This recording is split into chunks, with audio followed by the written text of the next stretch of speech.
designer, Donna Hoffman, is suing her daughter's boyfriend, 19-year-old warehouse worker Daniel Coons, for damage to her car and for stealing money from 2 bank accounts.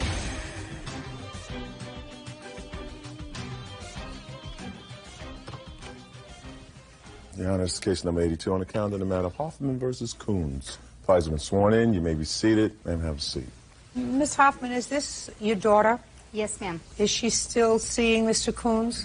Yes, Your Honor. So I assume she's not happy being here today. You're correct. It is your claim, Miss Hoffman, that Mr. Coons forged some checks of yours. Correct. And also took money out of your daughter's account. Correct. In addition to that, he had an accident while driving your car.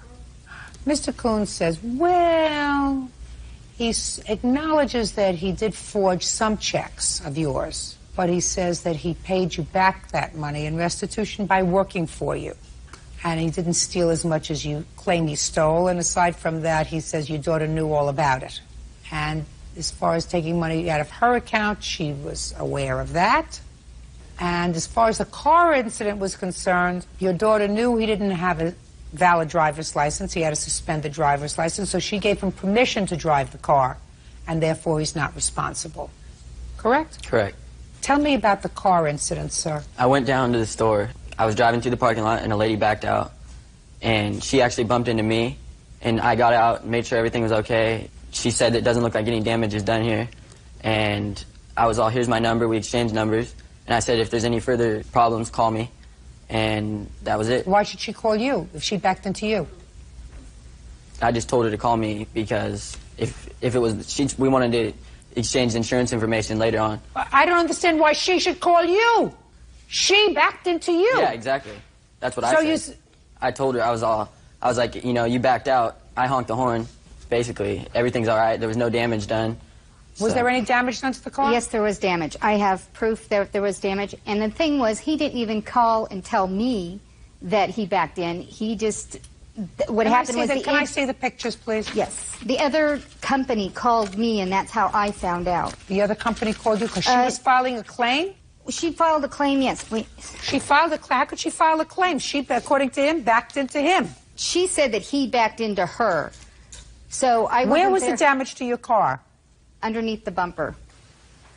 Mr. Coons, when did you notify Miss Hoffman that there had been this little accident? I didn't notify her. Okay. Now let's get back to your defense to this action. Your defense to this action is that you had a suspended driver's license, but your girlfriend knew about it when she gave you the car to go to the store. Yeah. I was just going to run to the store, get some things at the store, and come right back. Your house is like half a mile from the store. Why was your driver's license suspended? For traffic tickets that I failed to appear on. What kind of tickets? Like 2 speeding tickets. And? And a red light violation. So you're not a good driver? I'm a good driver. No, you're not. They don't take away the license of good drivers. Yeah. How many accidents? Shh. Driving a car on a suspended license is... Illegal. That's not something that Christina can wave a wand and do away with. That's only something that you have control over, Mr. Coons. I didn't think it was a big deal, though, just to run down to the store. It is a big deal, you idiot. When they say you can't drive, they don't say you can't drive except to go down to the store. True. Now, just for my own curiosity, sir, what is it that you had to get that was so important at the store? Insulin? No. What? Just some stuff for dinner. Your Honor. Just don't say. Does it look like you're losing? Does it look like you're losing so far? What? I was going to... Can I tell you something? Christina. Yes. He's still your boyfriend? Yes. He's an idiot. Maybe you're an idiot. I don't know if you're an idiot or not, but he's an idiot. And if you're going to hitch your wagon to his star, you're going to have a miserable life. No, Your Honor. What? Listen to me, Christina. Your mother's been around for a while, Yes. right? You've been married, Yes, ma'am. divorced? Yes. How many times? Once. Once. Been there, done that, couple of times. Been in the family court, years. I got a nose. You hitch your wagon to this star, you're going to have a miserable life. Just think about it. 10 years from now, you're going to say, you know, I appeared before Judge Judy in this silly little case that was on television, and she, put your hand down, and she told me if I hitched my wagon to his star, I was going to have a miserable life. She was right. Just listen to me. I don't know about you. You may be a loser, too. Then maybe you belong together. Maybe two halves make a whole. I don't know. But if you certainly don't look it. How much is it going to cost to fix the bumper? $971. Good, $971. Now, Mr. Coons, explain to me why you took checks from Miss Hoffman and forged her name and cashed them. I started hanging out with the wrong crowd, doing some stupid stuff, and I needed a bunch of cash. Hanging around with a bad crowd doesn't mean you need cash. If you're hanging around with a bad crowd and you buy drugs and owe somebody for money for the drugs, and you need cash for that, otherwise somebody's going to break your knees, that's a reason. So you want to explain to me what you needed this money for? Basically, I got into drugs, and I needed cash to support it. And then after that... Were you supporting Christina's drug habit too? No, I'd never get into that. Did Christina know you were doing drugs? Nope.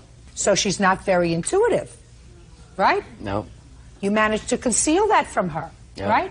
How did I know that, Mr. Coons? It's not anywhere in these papers, sir.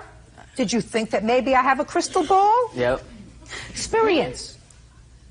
That's what I'm trying to tell Christina. How much money did he steal from you? $1,320 out of my account. I don't care what he took out of Christina's account. If Miss Stupid wants to stay with him, she'll deal with that. Judge Judy continues in a moment. What kind of drugs? Oxycontin? Why in the world would an attractive girl like you want to hook up with him? Because I love him. And later today, How much child support do you pay for your other child? None. Why not? I do for my other son, as well as I do for Michael while he's staying with his father here. Don't talk to me with attitude. There's only one attitude here, and that's mine. real cases, real people. Judge Judy. Donna Hoffman says her daughter's boyfriend, Daniel Coons, stole money from her and her daughter's bank accounts. Donna says Daniel took the money to support his OxyContin habit. When did you find out that he took money out of your account? Maybe a couple weeks or a month later. Come. Stand up next to your mother, Christina. Here we go. How much did he take out of your account? I think it was $650. And you didn't find out that he took the money out of your account until after he took it out? No, it bounced in my account. So you didn't know he had done it? No. When you confronted him about it, what did he say, Christina? He told me about it. Well, what did he tell you?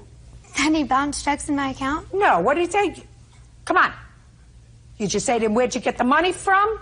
Where did you get the checks from? What did you use the money for? Those were the intelligent questions, Christina. And what did he tell you? He told me what he used it for and why he needed what? it. Drugs. What kind of drugs? Oxycontin. And after you found out that the checks bounced, did he take any other money out of your account? No, Your Honor. Is that right, sir? Yep. I just changed my mind. Because, Mr. Coons, in your answer you say that Christina here knew all about it, that she was aware of it. She says she wasn't. You know that? She put the checks in her account, so that would... she knew about the checks going in her account, but not them bouncing. Not that there were no funds. Yeah, exactly. But you knew. Yep, I knew. But you didn't tell her. Yep. Well, then you misled me, sir. You misled me in your answer. Your answer suggested that she was a co-conspirator. All right. So let's understand, Christina, who he is. He stole from your mother. Mm-hmm. He stole from you. He's a 19-year-old drug addict. He says you don't use drugs. Is that true? Yes, it is. Why in the world would an attractive girl like you want to hook up with him? Because I love him. The uniformed groans out here, Christina. The uniformed groans out here, Christina. Mm. Your Honor, he's cleaned up also. What are you doing now, Mr. Coons? My uncle owns a trucking company. I'm trying to get my Class A license to drive for him. That doesn't tell me what you're doing now. Moving. He owns a moving company. That doesn't tell me what you're doing now. I'm cleaning my act up, making money. So you want to be a mover? Yeah, a driver. What are you doing, Christina? I work at Express and I'm a cosmetologist. Is that what you want to do? Hair? Yes, I do. You living home? Yes, I do. Remember to take those pills every morning. Every morning. Maybe you'll wake up in time. Mr. Coons, did you go into a residential drug treatment program? Yep. For how long? 10 days. That's a crash course, sir. That's a crash course. Did the program recommend that you go into residential treatment for a period of 18 months or whatever and stick with it? Yeah, that's what they recommended, but... And you decided that you didn't need that. Is that right? That's right. And you decided that you didn't need that despite the fact that you had stolen from Miss Hoffman, you stole from your girlfriend, you have half a dozen unresolved driving infractions, you had an accident with her car. All of those things don't suggest to you that maybe the professionals that told you a 10-day crash course doesn't make it. When you are so addicted to drugs, maybe instead of fooling around, you should go into a residential drug treatment program. But you knew better than the professionals, is that right? Yeah. Good girl, Christina.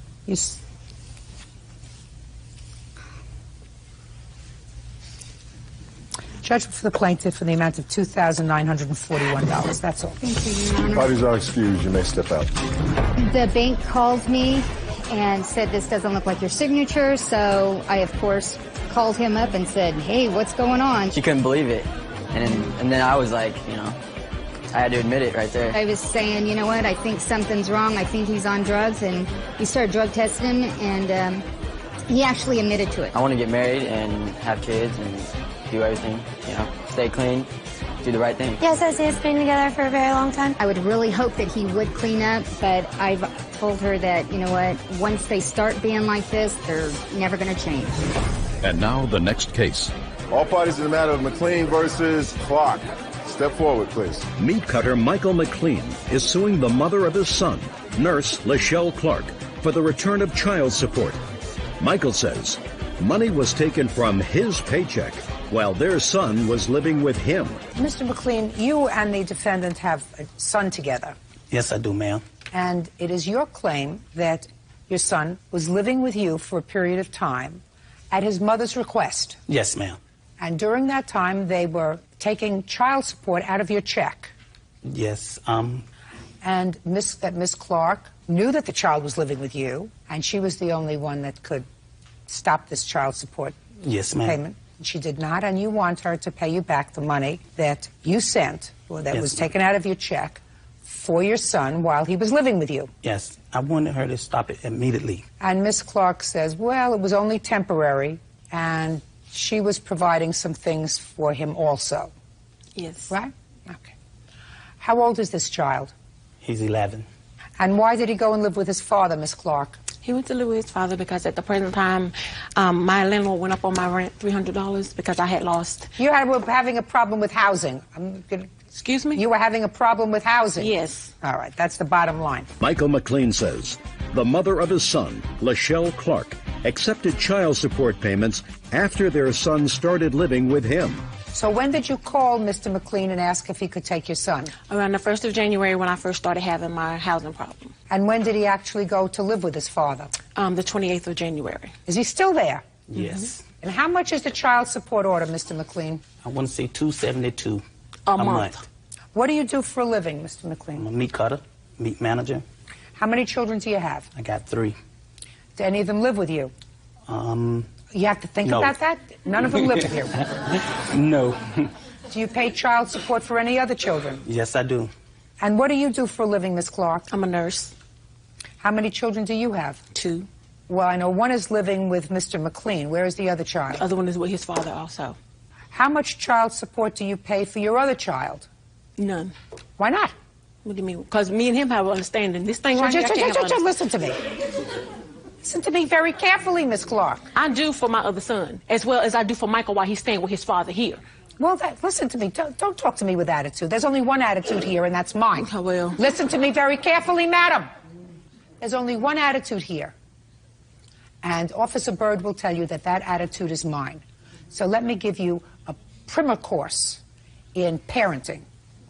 When two people have a child, it is the responsibility of both parents to support them. So that if while your son is living with his father and you buy him things, clothes. And anything else he needs. Just a second. Clothes, doctor's visits, extra school activities, sneakers, right? That's what you're supposed to do. Okay. You're also supposed to be responsible for your child's portion of his rent, gas, electric, food, telephone. That's what his father is taking care of.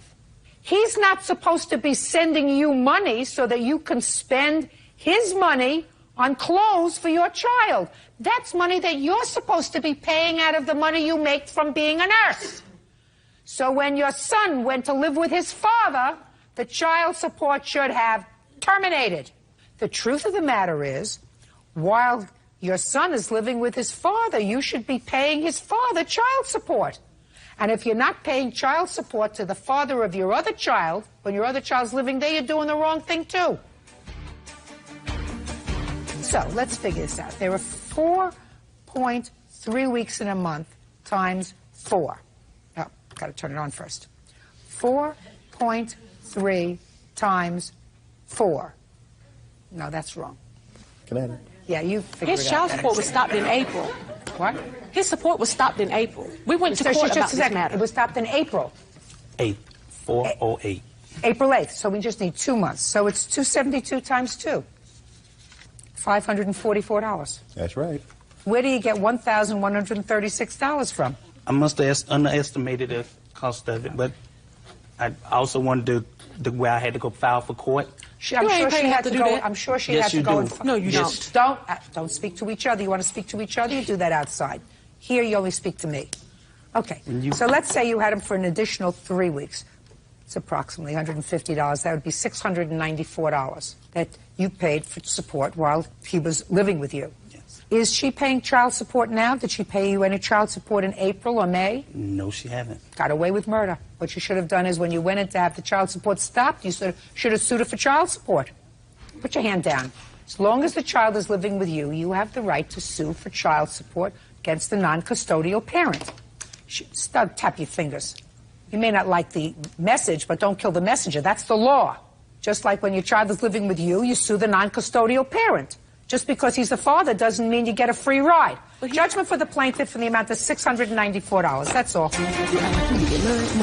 You're excused. You may step out. World sales rep Veronica Lopez is suing her former roommate's mother, dispatcher Christy Malden, for stealing her dog and the dog's puppies.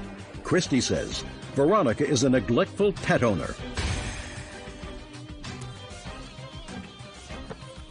Yeah, this is case number 80 on the calendar in the matter of Lopez versus Malden. Parties have been sworn in. You may be seated. Have a seat.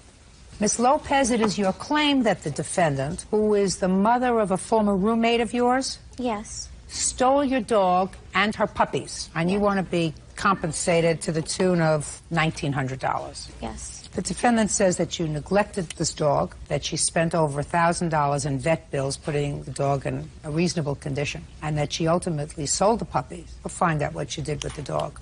I understand that this was not the first time your dog had puppies, according to your complaint. Is that right? That's correct. What kind of a dog was it? It was a Chipu, half Chihuahua, half Poodle. Where did you get the dog from? It was a Christmas gift to my daughter from her father for Christmas of 2002. How many litters have you had with this dog? This is the second one. Who did you breed her with? It was actually a situation where there was a dog, a poodle, that lived around my area. And I had a doggy door, and the dog was able to squeeze through my gate. And while I was at work, she got pregnant while I was at work. So what you're telling me is you don't know really who the father was? No, I do. I know the dog. I know the dog. So it was an accident? Yes. Why didn't you have the dog spayed? Because I figured that I had it fixed. I had intentions of doing it, but it happened too quickly. Well, that doesn't happen too quickly, madam. You got the dog as a puppy in December of 2002. Well, Within 6 months, you had the dog spayed. And if you didn't have the dog spayed, then you know that you'd run the risk of the dog having puppies. Well, I had intentions of maybe breeding her, but I wasn't expecting it to happen the way it did. In August of 2004, she had her first litter. Yes, that's correct. And is that the first time that Miss Malden helped you? Yes, that is correct. And tell me about that. Well, I was at work, and I had another roommate at the time. And when she let me know that our dog, Zoe, was going to have puppies, and that she didn't know what to do, so she contacted Christy to help her out. Well, you told me she called you at work. She called me, right, to tell me, and she called you at work, and what did you do, Miss Lopez? I was going to come home, and she's like, I was going to come home. She said that she knows Heather's mom is good with dogs, so she's going to call Heather's mother and see if she would help her out. So she... Why didn't you go home? Because I was working, and I couldn't... because I had... My roommate told me that she was able to handle it, so I didn't go home. How many puppies were delivered in August 2004? There were 4. All born alive? Yes, all of them. All of them survive? Yes. Did you sell all 4? I sold 2. What happened to the other 2? The other 2 is a sad story. Well, let me hear. I'm interested in sad stories. 4 were born alive. You sold 2. What happened to the other 2? Okay, well, my... Let's get the story, please. Are the other 2 alive or dead? No, they died. When did they die? They died about 2 months after they were, or a month and a half after they were born. Were they in your custody when they died? They were. Had they been taken to a vet up until that time? The answer is yes or no. No. Okay. So now you have puppies that are 6 weeks old that you didn't know how to deliver. 2 of them died after they reached a month and a half old. So that was clearly your fault. No. It wasn't... What did they die from? Well, okay, again, I had to go to work, and it was hot. It was in the summer. So my air conditioner broke, and my dog, it was... How do I explain this? Okay. It was really hot. My dog was... Okay. I ended up putting... Okay, I had a dog house outside of my patio, and I put my dog and the puppies outside at night because my air conditioner broke at night, and it was extremely hot. It was so extremely hot. Well, it was cooler night, so I put them outside, and again, my roommate and I agreed, that I would, that they would go outside. I'd go to work in the morning. She would go and take them and bring them back in the house. Well, I went to work, and she ended up sleeping in, and I guess 2 of the puppies crawled out of their doghouse, and they died. So again, it was somebody else's fault. No, it was not somebody else's fault. It was my fault. Good. Okay. Now you should have understood, Miss Lopez, that breeding dogs was not for you. I wasn't breeding them. It was an accident. It wasn't something... An accident happens once. Okay. Then you take the dog to have the dog spayed. Right. You did not. No, I did not. So the dog got pregnant again. Do you want to tell me how that happened? It was by the same dog. And it was the same way. Same dog, same way. And you did the same thing. You called the defendant. I called her this time, yes. I said you called the defendant. Yes. I read your complaint, and you called her and said what? And I told her, my roommate trusted that you helped deliver Zoe's first litter, and I was like, I need to go to work again. And I asked her if I could bring Zoe over so that she could assist in making sure that she was okay, because I realized that her water broke. And so she, I asked her and she agreed. So I went over there and I dropped Zoe off, and I told her that I would come back and, check up on the puppies. Well, when did you come back? I went to work, and then I came back the following day. When did she have the puppies? She had them that day. What was the date? It was January. It was about January 30th. Is that the date? Or so. No. What's the date? She brought them to my house on the 20th.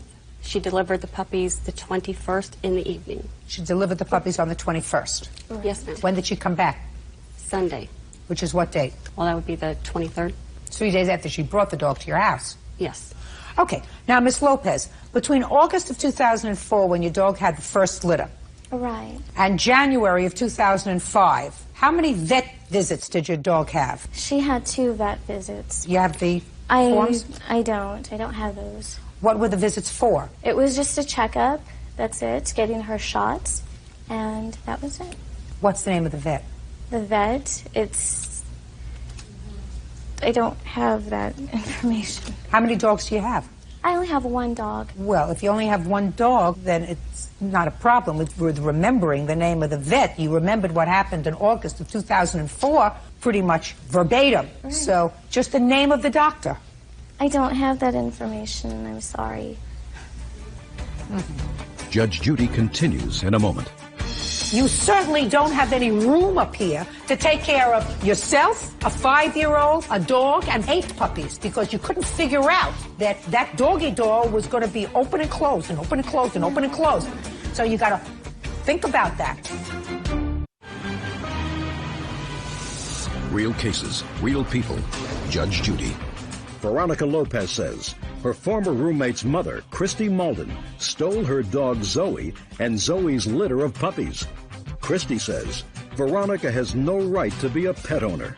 Okay, Ms. Malden, the plaintiff brought the dog to your house on the 20th of January. Yes. You delivered how many puppies? 4. Were you aware of the fact that the plaintiff was responsible for the death of 2 of the puppies that you had delivered the previous summer? Yes, ma'am. I was very upset when I found that out. After you delivered the 4 puppies, and they were all born alive? Yes, ma'am. Did they all survive? Yes. What happened with Zoe? When Veronica called me on the 20th, she asked me if I could watch the dog. And I said, yes, I'm homesick today, so that'd be fine. I'll watch her for you. And she brought her over, and she said, I think her water broke. And so I watched her, and the dog, her water didn't break, but she kept throwing up. So that happened throughout the whole day on Thursday. Friday, she was pretty much the same, but she delivered the puppies, started around 5:30 on the 21st in the evening. And she had a hard time with those, so I had to assist her in those, pulling the puppies out, because she's so small and so weak. Somebody have a picture of this dog? Yes. I'd like to see it. Here's one of the babies, too.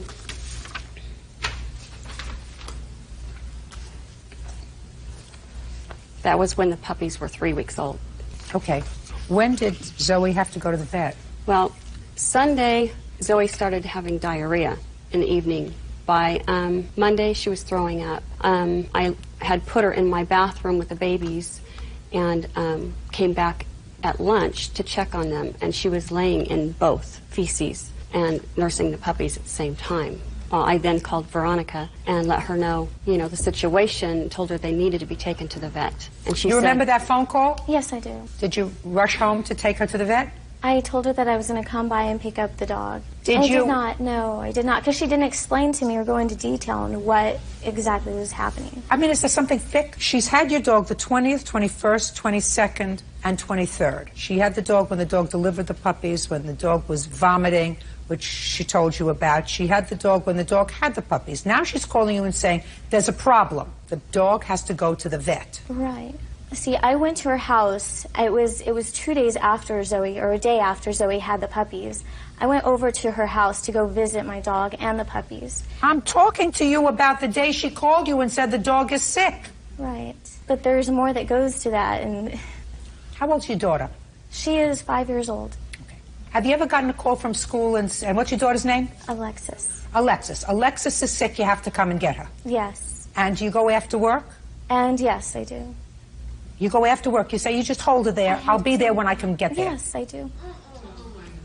I get off. No, I apologize. No, I don't tell her to hold on there. I get out of work and I go get my daughter. I apologize. I was missing. Well, that's what I'm asking you. Yes. That's what this lady said. She said this dog is very ill and has to go to the vet. I understand that. What do you understand, Miss Lopez? What you have to understand at your age is you got enough on your plate without a dog. Yeah. You got enough on your plate taking care of yourself. Now you got enough on your plate taking care of yourself and a 5-year-old. You certainly don't have any room up here to take care of yourself, a 5-year-old, a dog, and 8 puppies, because you had 4, 2 you lost, and 2 more you had, because you couldn't figure out that that doggy door was going to be open and closed and open and closed and open and closed. So you got to think about that. You didn't use your brains to think about spaying the dog when you were supposed to. The dog got pregnant, had puppies. Because of your neglect, 2 died. So it would seem to me somebody in their right mind would say, listen, I better have this dog spayed now or move to a house that didn't have a doggy door. Not you. You kept the dog. You kept the doggy door, and what do you know? Neighbor's dog comes in again, and once again your dog is pregnant. And you are running to work. So you call somebody else to clean up after you. Well, I was working, and she called me and she told me she had already taken her to the vet. No. This is after the conversation. No. You said I'll be there. Right. Did you leave work? No, I did not leave work. What time do you get off from work? Sometime in the afternoon, late afternoon. Your Honor. So you had no intention of going over there? No, I did. Did you go and say, I have to leave work? Veronica Lopez claims her former roommate's mother, Christy Malden, stole her dog Zoe and gave away Zoe's litter of puppies. What was the vet bill for Zoe? It was $1,900. Can I see what they had to do to the dog, $1,009.88.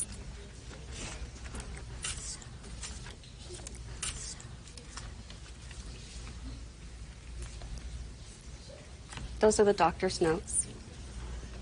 They had to give your dog an IV catheter replacement, fluid therapy, fluid additives, plasma transfusion. She had to have a dog was hospitalized, spayed. The dog was severely malnutritioned. A dog that is malnutritioned doesn't have 4 healthy puppies. My dog was well loved. Tubman may concern. Zoe is a 2-year-old female terrier. She had given birth 2 days prior. She had been vomiting throughout the day and was in a moribund state. She had a fever, a life-threatening low blood calcium, and had lost 1/2 of her red blood cells. Saving her life required 4 days of hospitalization, a blood transfusion, a plasma transfusion, and abdominal surgery to remove her uterus that was continuing to bleed postpartum. And I'm not denying any of that information. I know that my dog needed help. But the thing is okay, the first day I went to Miss Malden's house to go look at my dog and the puppies, I saw that they were in good care. I did. I saw that they were in great care. And I mentioned to Heather, for your mom doing, this good deed and whatever, I want to offer her one of the puppies. The first thing that she mentioned was that my mom doesn't want one of the puppies, she wants Zoe. Well, because Zoe was the neglected one. Miss Lopez, listen to me very carefully, madam. Yes. Did you pay her the $1,000 that she spent at the vet? No, because I didn't have $1,000, and that was... Well, you didn't have $1,000. Where did she get $1,000 from? She didn't, and that's not... I told her, okay, after she mentioned that, the next day, the following day, after I had the conversation with Miss Malden at work, she told me she was going to take her to the vet, and I told her that I was going to go ahead and take care of it. I was going to take Zoe to the vet myself. A vet whose name you can't remember. Did you give her back the $1,000? She paid the bill. The answer is... No. No. Good. Where are the puppies? I sold them after they turned 6 weeks old. Okay. How much did you get for the puppies? I got $300 for 2 of them, $200 for 2 of them, and then I sold Zoe for $300. Who did you sell Zoe to? I don't know who they were. I did screen the homes, though. I don't know if I believe that, Miss Malden. I don't, really. I don't. I read the complaint. I read your answer. Mm-hmm. And I am, quite frankly, sympathetic with your position. Mm-hmm. But legally, you had no right to sell her dog. You understand that? Yes. She has no right to have a dog. This is correct. She doesn't know how to take care of them. Right. She's neglectful. She has a very full plate. Mm-hmm. And she has no right to act irresponsibly. Right. She caused the death of 2 puppies. She almost caused the death of Zoe because of her neglect, and she was perfectly happy to have somebody else pick up the slack for her. She is not a person who's responsible enough to have a pet. Right. But that doesn't give you the legal right to dispose of her dog. So the only thing that I have to come up with is, what are Miss Lopez's damages? Because for every lawsuit, there has to be damage. Yes, ma'am. I've already decided that legally you had absolutely no right to dispose of her dog. Well, Your Honor... Don't say anything to me. Can I just... Miss Lopez, listen to me very carefully. I've just told you that the defendant had absolutely no right to, legally, but to she was sell already your dog. trying to convince me to give up my dog. Absolutely. Because you have no right to have a dog. No. Listen, I just told you, there isn't enough up here to take care of yourself. You have yourself and you have a 5-year-old daughter. You have no right adding to your plate a helpless animal that requires somebody else to do a little thinking for it, like spaying it so it doesn't become pregnant twice in 1 year, not taking puppies in out of the sun when it's 90 degrees outside, needs somebody else to think about taking care of them. You don't have that kind of time. I give you credit for working 2 jobs. I give you credit for being a single mom and taking care of a 5-year-old and working to take care of yourself. You have no right to have a dog. You don't have time. You don't have time to make that commitment. And the only thing is I have to figure out what your damages were. She took over your dog. She had, on $1 profit, she had $300 that she made, in addition to what she spent on your dogs at the vet. But she also took care of your dog and your puppies for 8 weeks, where you did zippo. No, I'm speaking zippo.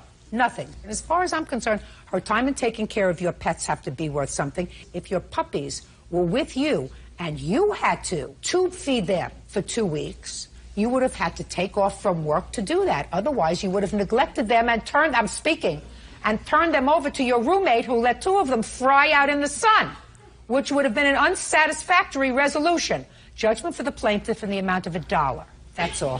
Parties are excused. You may step out. I believe I was in the wrong for selling Zoe. My dog was well cared for. When I first got the dog. Thomas versus Lewis. Step forward, please. 27-year-old security guard John Thomas says his former friend Denise Lewis filed false charges of sexual harassment against him, causing him to be fired from his job. Order. All rise. Quiet in the courtroom, please. All rise. Your Honor, this is case number 306 on the calendar in the matter of Thomas versus Lewis. Parties have been sworn in. Judge, you may be seated. Mr. Thomas, your lawsuit alleges that the defendant filed false allegations against you of sexual harassment, causing you, at least temporarily, to lose your job? Yes. And suffer all kinds of emotional trauma and stress and embarrassment. Yes. Did you work together in the same office? No, ma'am. Well, tell me how you knew her. We cordially met in the lobby area, and... in the lobby of a building where you both worked? Yes. What kind of work were you doing? I'm in the security field. So you were a security officer? Yes. Go ahead. And, from time to time we spoke, and then every now and then we went to lunch, socialized, and talked everything. And everything was pretty cool. There was a situation... There came a time when you alleged that you lent money to the defendant. Yes. And that precipitated her making these allegations against you. Yes. Well, tell me about that, sir. Okay. Well, as I said, she was having some problems. And she asked my assistance as far as loaning her some money for a motel that she had wanted to stay in to relocate from the current place she was at. And so, I went and I assisted her in that matter. She stayed there for a couple of weeks. How much money did you actually loan her? Well, it wasn't a direct cash flow. I utilized a credit card, so I would be able to keep a record in the future. How much? $250. Okay. $250? Yes, $250.88. Okay, so you helped her out with the motel from moving from one place to another. Yes. And then what happened? Then, at that time, her apartment was ready, and she again asked my assistance to help her relocate to the apartment. Well, she didn't have the funds required to rent out the truck, so she asked if I could utilize my credit to rent the truck out, and then once we've completed the move, she would reimburse me of the initial truck use funds. And how much was that altogether? Altogether, that was $57.24 for the truck and $6.25 for gas to refuel the truck. Now, did she pay you back any of this money? No. So there came a time when you started to ask her for the money? Yes. And then what happened? Okay, the disagreement arose around the time when we were trying to negotiate a way to return the truck. Well, apparently she was agitated because I didn't want to loan her my credit card and so she can return the truck and then return the credit card back to me. So that pretty much fueled the disagreement.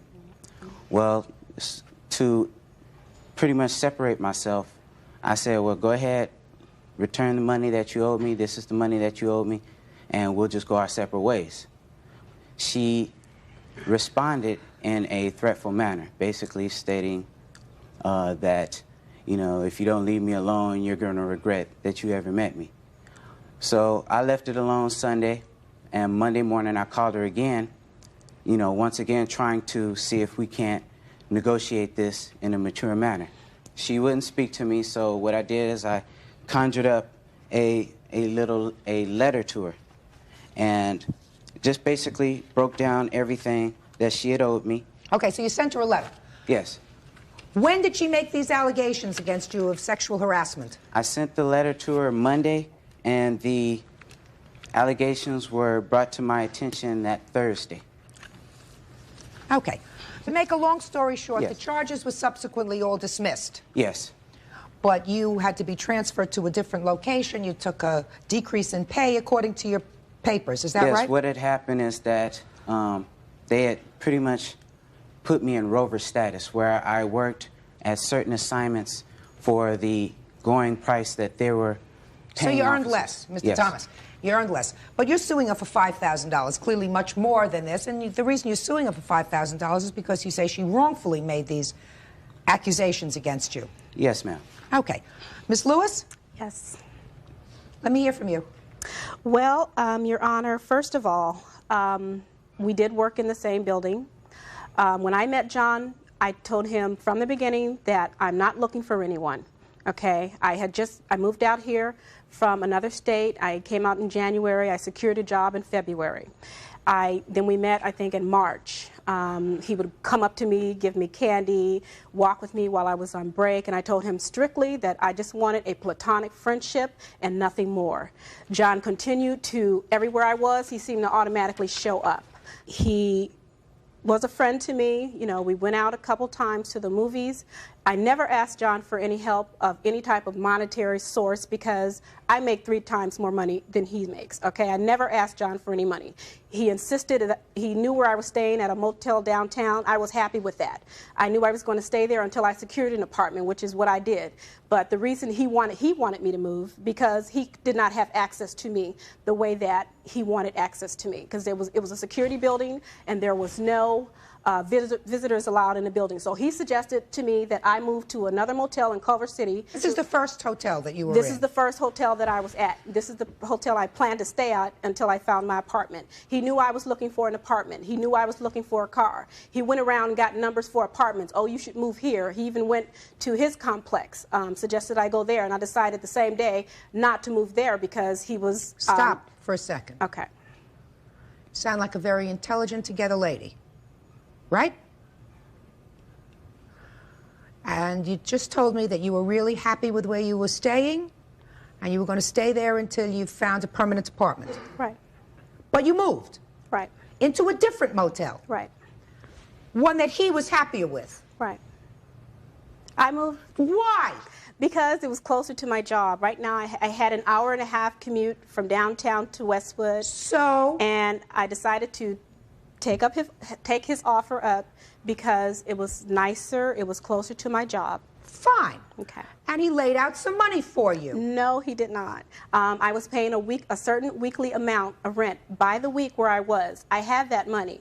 Only thing he had to put with the money was another $40. Whether it was $40 or 40 pennies. Okay. According to him, it was $250.88. According to you, it was $40. You just told me that you earned 3 times as much money as he did. Why in the world would you take $40 from him? Why? Because I did not have the money at the time. I was between pay periods. Judge Judy will continue in a moment. I have a greeting card from her, and the title says, "To the man of my dreams." Once I dreamed of someone special. Now I know that I was dreaming of you. Real cases, real people. Judge Judy.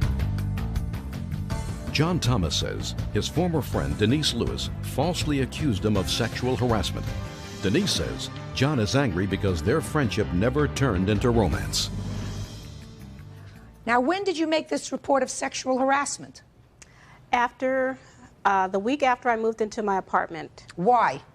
Because he tried to force himself on me after we moved the refrigerator and the bedroom furniture into my apartment. Well, tell me about that, madam. Okay, after the things were moved into the apartment, he laid down on we put everything in the living room because I had to paint the bedroom. He laid down on the mattress and he called me in there and he threw me down on the mattress and started making sexual moves on me. And it took me about a couple minutes to push him off of me, and I asked him to leave. And he left? After some screaming and yelling, and yes, he did. What kind of screaming and yelling? I was screaming to get out of my apartment, that you don't live here. And he left? After some time, and he left when he got ready to leave. So that's when you filed a complaint of sexual harassment against him? Not only for that reason, was because the Saturday morning when he was supposed to come back and get the truck, I asked him to leave. We had an argument. I asked him to leave. So you still had the truck? The truck is still there. He has the keys to the truck. Okay. So he said, so he had his car and he wanted you to help him take the truck back. Right. And what happened then? I didn't open the door for him. Why? Because I was upset with him because of what he had tried to do. Okay, he never came to me and asked me to try and work things out, to try and say, okay, I owe you this money, let's try and make some type of arrangements. The next thing I knew, he had left a letter on the counter of where I work, and it was a bill for how much he assumed that I owe him. So tell me when you made this allegation of sexual harassment. After you got the bill? No, I made it like a few days later because he was calling and harassing me at work. He was calling and asking you for what? He was calling, he said he wanted to get together and talk. And I said, I don't want anything else to do with you because of your behavior, because you have been harassing me. When did you make that statement to him? I made it on Monday. And I asked him not to call me again, and that I will pay him his money. So did you pay him the money? No, I did not. Because Why? Because he kept harassing me. Just a minute. Why didn't you pay him the money? Maybe if you paid him the money, he would stop harassing you. Maybe if you paid him the bill, he would feel as if he wasn't so used. Yeah. And then he would leave you alone. Yeah, well, maybe if he had come to me as an adult and not someone threatening me with gang violence and I'm going to get the Bloods to kill you and this and that, maybe if he would have come to me in an appropriate manner, I would have been more than happy to settle with him, just like I tried to call him 2 weeks ago. And I asked him, why did you file this lawsuit against me? And I said, can we come to some kind of agreement because I want this to go away? And his comment was, after several moments of silence at 27 years old, was, you started it. Well, Miss Lewis, you started it. Let me tell you something. I'm a woman, and I take allegations of sexual harassment in the workplace very seriously. But I resent it when women use allegations of sexual harassment as one-upmanship. And I'm telling you right now, the story that's coming through my head is an older lady with a lot more experience has a guy 5, 6 years younger than she is, who is clearly smitten with her. And what's coming out of her mouth is, no, no, yes, yes. No, no, yes, yes. No. You let him move you into another apartment? You're a smart lady. All you had to do was say, I'm happy where I am, John. I don't mind having coffee with you when we're here. You seem like a nice young man, but, you know, this is not a romantic thing. So you let him help you out once. And instead of doing the nice thing, the right thing, by totally cutting him off so that you fair to him, you're not playing mind games with his head. You call him again when you need help. So he's saying to himself, she really likes me. I don't care what she says. She's letting me rent a truck with her and move her stuff into her apartment and help her place the furniture where it is. So clearly, she may be saying no, no, But her eyes are saying yes, yes. Judge Judy will continue in a moment. She strategically planned it to where I lost out on a promotion. I lost out on a raise. Oh. And, you know, from $5 to $7. Wow. Real cases, real people. Judge Judy. Security guard John Thomas is suing Denise Lewis for defamation after she accused him of sexual harassment. You're in your apartment. The furniture and the refrigerator are all set. Then you want no part of him. Well, he doesn't know that, so then he calls you and says, now I feel used, now I want my money. Your response was to file allegations of sexual harassment against him. I don't hear any sexual harassment, madam. He moved you into your apartment. He thought you were encouraging him. He left when you told him to leave. You may say you yelled and screamed, but I don't believe that there was any kind of attempted rape there. I don't believe that for 1 second. And your response was to try to injure him in his profession, which was a security guard. That's not fair. Just because two people are friends does not mean that, okay, just because one party wants to go forward with a relationship and the other doesn't, that's not, I don't think that's encouraging. Miss Lewis, you know that he wants romance and you don't. You don't use him. He took advantage of me. Oh, baloney. He did. Oh. He knew that I lived out here by myself. Nobody takes advantage of you, madam. I've known you for 5 minutes, and I can tell you right now, nobody takes advantage of you if you don't want that to happen. You took advantage of him. And the right thing to do was to let him know unequivocally from the beginning, this is not going anywhere, and not do anything to encourage him. Nothing to encourage him. And what you did was encourage him by continuing to allow him into your life.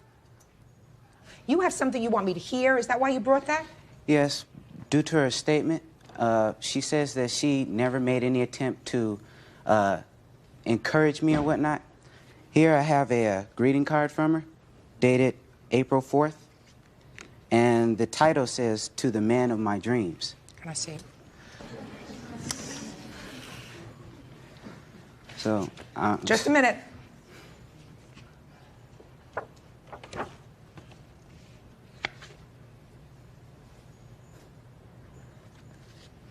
Show this to the defendant and tell her if that signature looks familiar to her. Yes, it does. Uh-huh. This card was not intended for him. Well, why don't you tell me how you got this card, sir? She gave me the card around that time.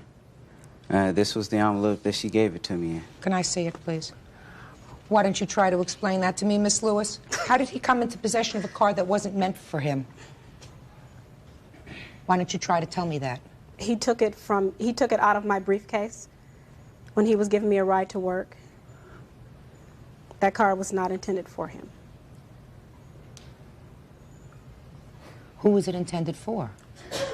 Someone else. Someone else who also moved furniture? No. I don't believe you. I don't believe you. Once I dreamed of someone special. Now I know that I was dreaming of you. Judge Judy is ready to rule.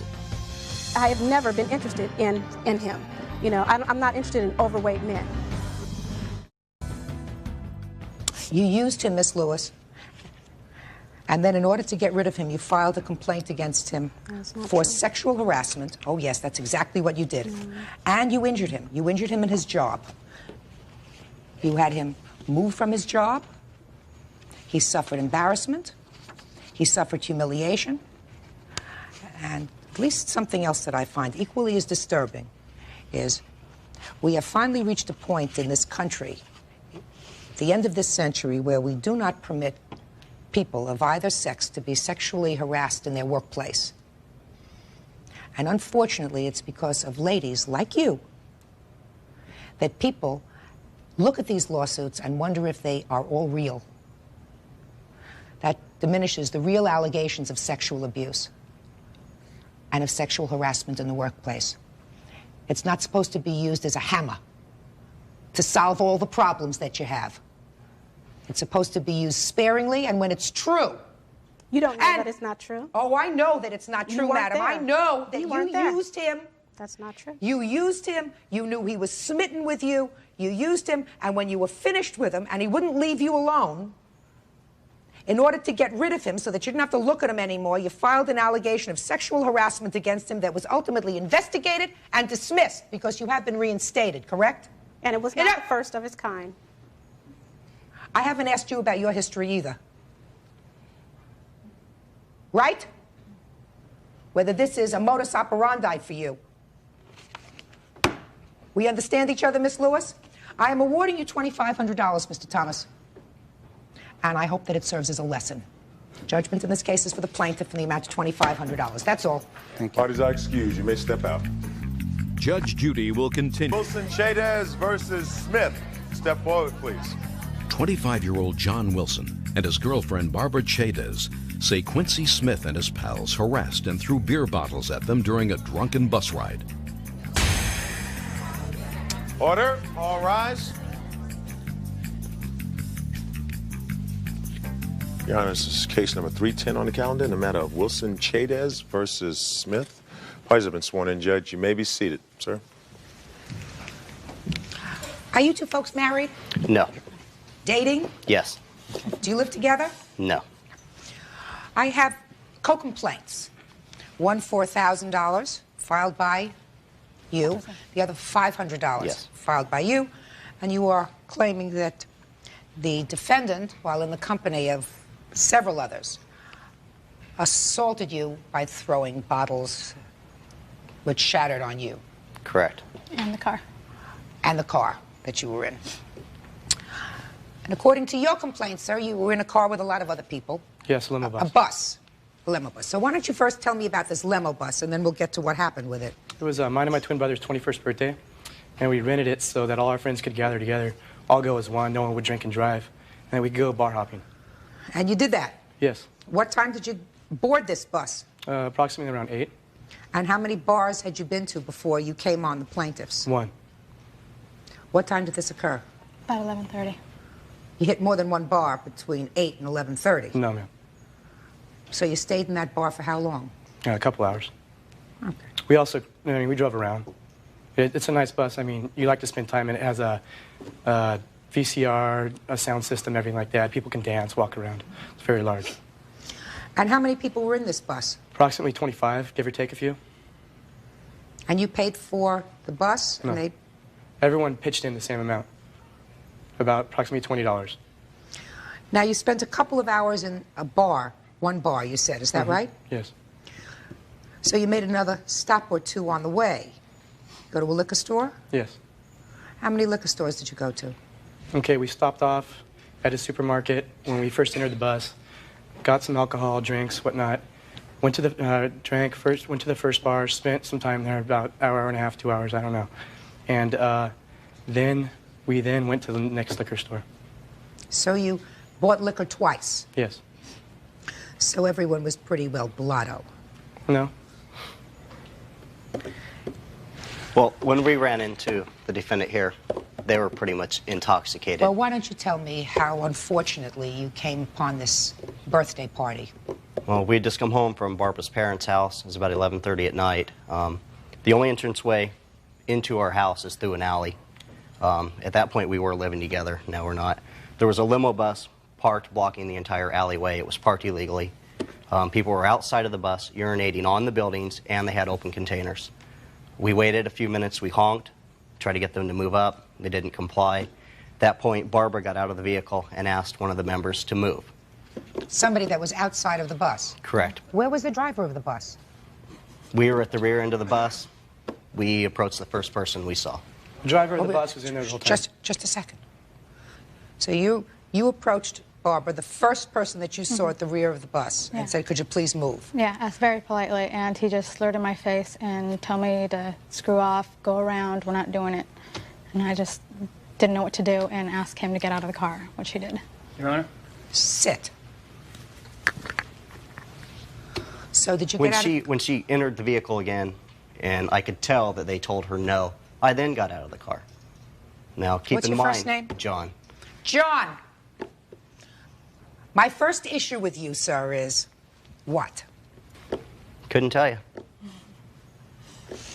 Can you tell him? I think so. You came across a bunch of people that you saw outside urinating on buildings, John. You don't send your girlfriend out of the car to tell them to move. You get out of the car to tell them to move. This was, we didn't see all this until we got out of the car, till both of us were out of the car. I mean, I don't see late at night you going by yourself to this group of people. You know. There was a lot of girls, too, a lot of young girls around with them, too. I mean, it just looked like a bunch of partiers, so we didn't think anything of it. We asked politely. When they were rude and everything, that's when we just got back in our car and waited. Who did you ask? Hey, listen to me. We never got off the bus. We never, my cousin, this is my cousin right here. This is my witness. And my teammate, and we never got off the bus ever. Did I ask you a question? Well, I can't stand Did I ask you, just a second, did I ask you a question? No, ma'am. Go ahead. When Barbara entered the vehicle, I got out of the vehicle, went up to the first person I saw and said, hey, this is the only way to get to our house. Can you please move up the bus? When I got out of the vehicle, of course, other members of the party came up. They see a guy coming out, automatically everybody's instincts comes into play, and then when to create a confrontation. As soon as he said no, I threw up my hands and said, okay. I mean, I'm not stupid. I'm not going to go up to a whole group of guys and pick a fight with them. So what Two did or you three, do? yeah, whole group, no. At that point, we got back in the vehicle and waited. This is a very busy street. We have a large police force that patrols the area. I figured, hey, we'll get in the car, a cop's going to come by. These people are going to get busted. They're plastered. No cop came by. We waited about 2-3 minutes. People started getting back in the bus. It pulled up.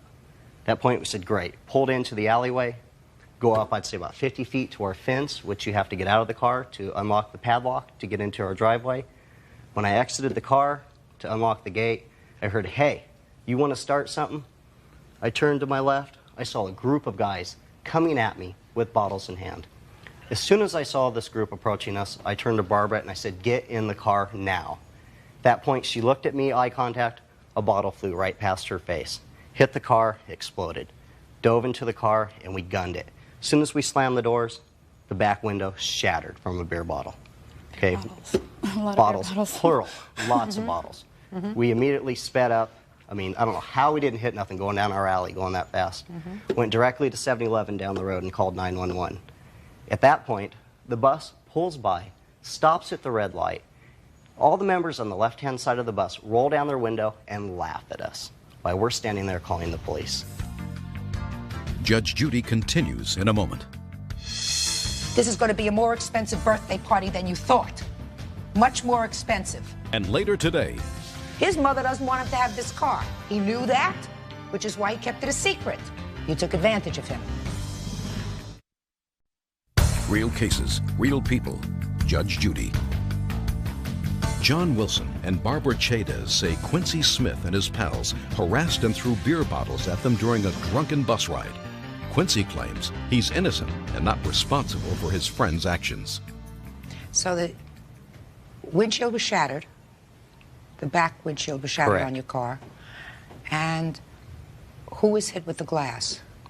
I was barely missed by it, and it hit my car door and shattered all over me. I had to take a shower and take all my, totally change and everything, because I had glass everywhere. What was the damage to the car? We have pictures. We have pictures and bills. Now, once the police did arrive to come take our statement, they immediately got a priority call that there had been an altercation at a bar down the street, so they had to leave us. Well, it turns out the altercation was this member and his party had stopped at their next bar and assaulted 2 police officers. Undercover cops or something. We don't know the whole story.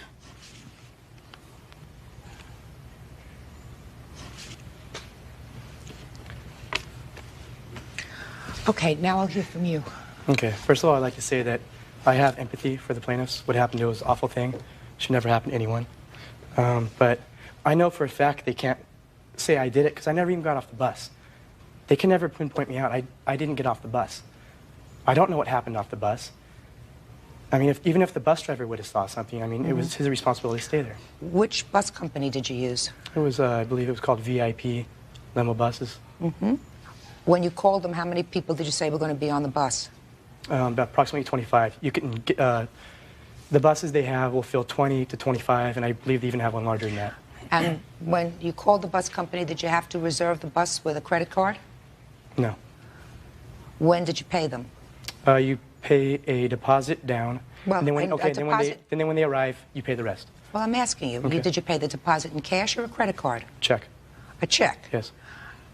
Yours or your brother's? Mine. Yours. Mm-hmm. So let me understand this, Mr. Smith. Okay. You rented the bus. Yes. You, sir, are absolutely right that these people can, in all probability, not say who it was who threw a bottle other than the group. Is that right? That's correct.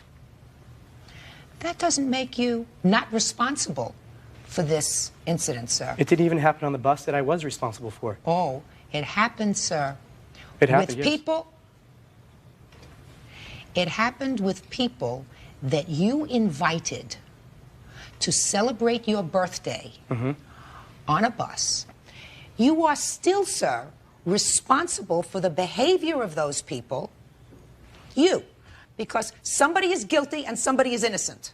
Now, they don't know who it is, but you, who arranged this party, are responsible for their losses because you are in the unique position, sir, if you are not drunk, to know who in that party got off the bus and who in that party actually damaged their property and attempted to assault them with what I consider a deadly instrument, which is a heavy beer bottle. So, not them. They're not in that unique position to know. You are. So I'm responsible for everyone on the bus. Every single person. On the bus and off. Every single. Everyone who was also an adult. Every single person that was partying with you at your birthday party, sir. You I hired don't know. the bus. I never got off the bus. I don't know. Doesn't make any difference, sir. It does to me. This is going to be a more expensive birthday party than you thought. Much more expensive. Now, you have something that you believe is meaningful to this case that you wish to contribute? Yeah, I do, Your Honor. Sure. First of all, Step up right there. Okay, I'm sorry. My cousin and myself never got off the bus at any point. And Didn't you understand what I just said? I don't know how you can expect him to keep track of 25 people. He invited them to his bus. So how is he supposed to keep track of it if they're all adults? If he can't keep track of them, then he shouldn't have invited them. And if they didn't do anything wrong, then he wouldn't be standing here today, sir.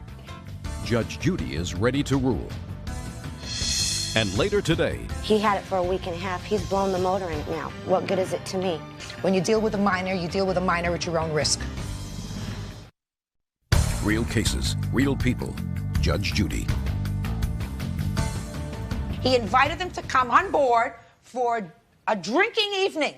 He is therefore responsible for everything that transpires during the course of that evening. And one of the things that transpired was these people were put in fear of their lives. And if he wishes to turn around and do some detective work and try to figure out who it was that got off the bus and threw bottles at them and smashed their cars, I hope he would. That's no, you. No, I not hope he them. would. My cousin doesn't want to be here. Do you think if he knew who did it, he would be taking the blame for this? Well, I can't then he afford should here. have I been can't more afford here. selective about who he invited on the bus. And he should have seen to it that once the people on the bus started to drink a little too much and started to get a little out of control, he said to the bus driver, who he had hired, because you remember, he sent the check, he hired the bus. These people are a little too unruly. You better take us home because I don't know what's going to happen with them. You, sir, between these innocents and you, you're responsible. Judgment in this case is for one plaintiff in the amount, Barbara, in the amount of $1,000, and you, sir, the amount of $500 as requested. That's all. Thank you, Your Honor. Thank you. Parties are excused. You may step out. There you go. Sorry. At the back door to your right, please. These people do deserve money, but I believe I'm not the one responsible for it. I think I would have been much better off using a different defense, like the bloody glove defense. This is just ridiculous. And now the next case. All parties on Schramm Snyder versus Blankenship. Step forward, please. Bookkeeper Vera Schramm says her neighbor, 29-year-old Marcy Blankenship, ripped off her 15-year-old son Toby when she sold him a car that doesn't run. How old are you? I'm 15. You went and bought a car from the defendant. Yes. Did you tell your parents? No. Why? Because I thought they'd say no. How much did you pay for this car? $400. Where'd you get the money from? My bank account. When did you find out that he had bought the car? Almost a week later on November 4th. You're his mother? Yes. Tell me how you found out that he bought the car. I had called his friend's house to see if he was there. And while I was on the phone, the other parent said, by the way, I'm a little concerned about what we're going to do with Toby's car. I said, car? What do you mean car? Like vehicle? He says, oh yeah, it's parked out on the street, and what are we going to do for street sweeping day? I said, didn't know anything about it. Where did he get it? How long has he had it? So of course we went right over and visited the car and the parents, and I got the paperwork. Now, you were keeping this a secret? Yes. How old were you when you bought the car? 15. How did you find this car? I was walking home from my friend's house and I just saw it on the street. They have a for sale sign? Yes. How much were they asking for the car? $700. So you paid $400? Yes. Who drove the car to where it was ultimately parked? We pushed it because it didn't run. How far did you have to push it? Like 6 or 7 blocks. Did you ever move the car? Oh, yeah, and we pushed it to the mechanic. Because she said all it needed was a tune-up, so we pushed it because it was right by his house. Did you get it tuned up? Yes. How much did that cost you? $55. And then what happened with the car? Still didn't run because we took it and we got we got it checked and stuff, and it said that one of the cylinders was bad, so. What'd your mother say when she found out you bought this car? She was real mad. And then she put me on punishment. Where'd you get this $400 from? Did you work for the money? I went to work in the summer with my dad. So, you sold him a car. Yes, I did. Did you ask him how old he was? No, I didn't. Doesn't look 18 to me. He knew about the car. He phoned 3 times on the car. He came by inquiring about the car twice. I asked him if the first night he came by if he wanted to drive it or if he wanted to leave me a deposit, and I would be more than happy to take the for sale signs off of it. He said no, he didn't have his wallet with him. So I figured he didn't want to drive it because he didn't have his license with him, and that was fine. I showed him the car in and out. I started it up for him and everything, and he didn't have a problem with it. He said it was perfect. He'd be back the next day to please not sell it. How come I asked you if he doesn't look 18 and you give me this whole long story? Doesn't look 18 to me. Now, you may not know this, but I'm going to tell you now. You cannot enter into a contract with a minor because they're not always so clever. So that's why we have laws that protect minors from entering into contracts. So you have to give him his money back. He had it for a week and a half. He's blown the motor in it now. What good is it to me? Judge Judy continues in a moment. Vera Schramm is suing Marcy Blankenship because she sold her 15-year-old son Toby a car that doesn't run. Marcy claims she didn't know Toby was a minor. When you deal with a minor, you deal with a minor at your own risk. Anybody who has half an eye can see that this young man is not the age of majority. You took advantage of him. I believe that you took advantage of him. And you can't do that. So you owe him $400. Sir, you paid $55 to have the car tuned up? Yes, ma'am. You're going to have to eat that. Yes, ma'am. That's a form of punishment. I'm sure your mother has something else planned for you if she hasn't already conjured up the appropriate punishment, including, at 15 years old, would seem to me, requiring somebody else to sign off if he wants to go take money out of the bank. Absolutely. That's a lesson to be learned. Sure is. So judgment in this case is for the plaintiff in the amount of $400. You did return the car? Not yet. Do it. She's got to get the car. He's got to get his money back, at least part of it. That's all. Parties are excused. You may step out. Back to your rest, please. Judge Judy continues in a moment. And on the next Judge Judy. Parties on Flores versus Smith. Step forward, please.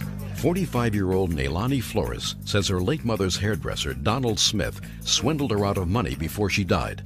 Donald claims he and Nailani's mother were friends, and the money was a gift. Order. All rise. Quiet in the courtroom, please. All rise.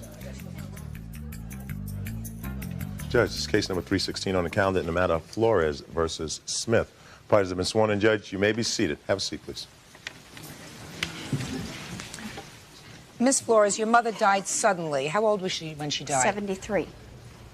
And you claim at the time of her death, the defendant owed her money.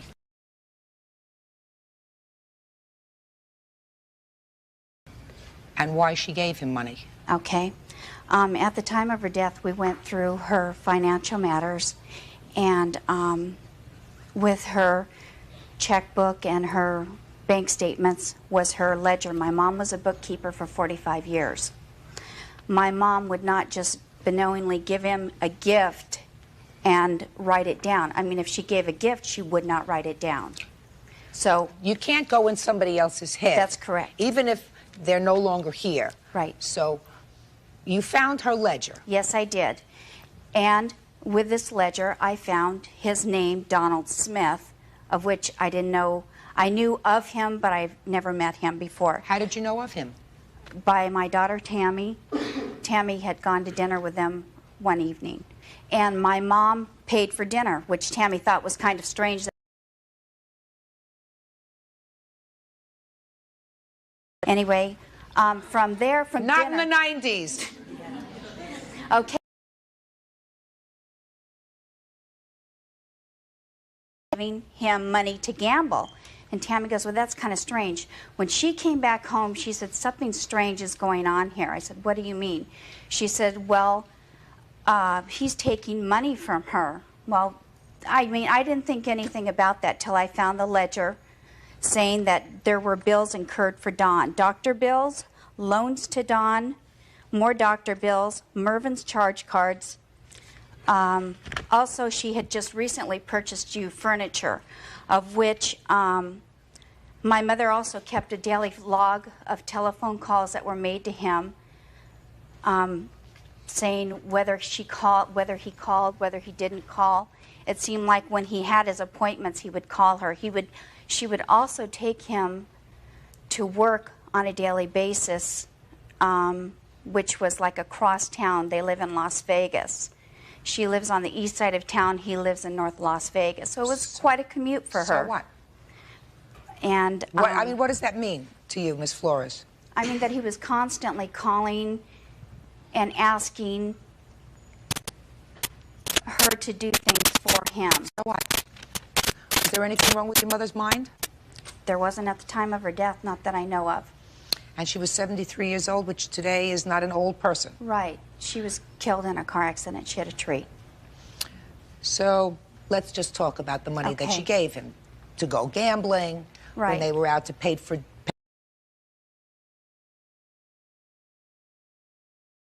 That's really none of your business. That is correct.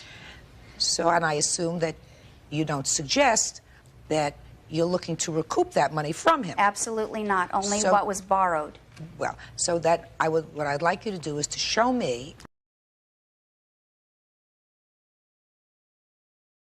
because that's primarily what I'm going to look at. Right, it's right here.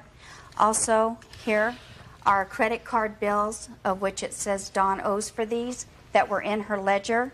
And here also is the furniture that she had purchased a month before she died.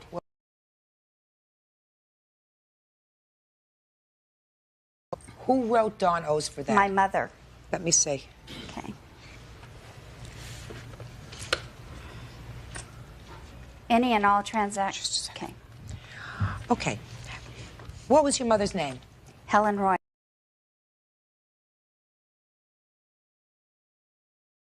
She was a client, a steady client, and I did her hair. And struck up a friendship, and after I graduated, she just followed me. I still did her hair in the salons I was at, and the friendship still developed from there.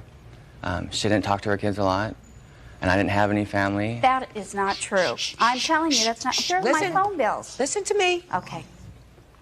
He was quiet. Now you have to be quiet. All right.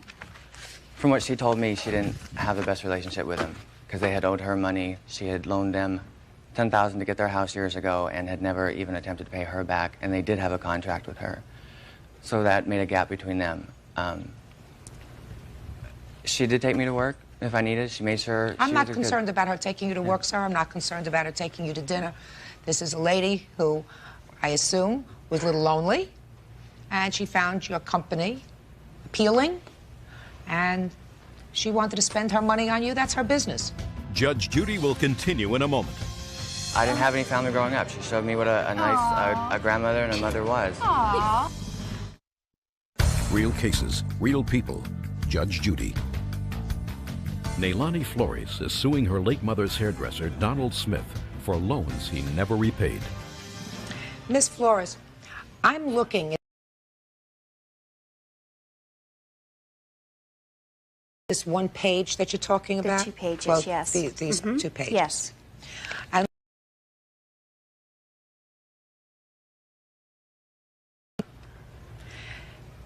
the others clearly indicate bills incurred for Dawn. Correct. That doesn't necessarily, madam, convince me that those were loans. You know, when you give money to somebody, especially, I can imagine a situation where you are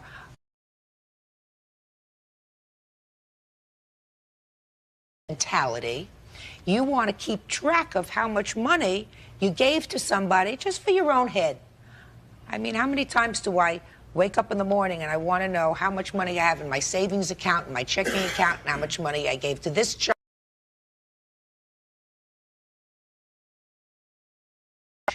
That particular person has cost me that year. Do you understand? It could just as easily have been that that's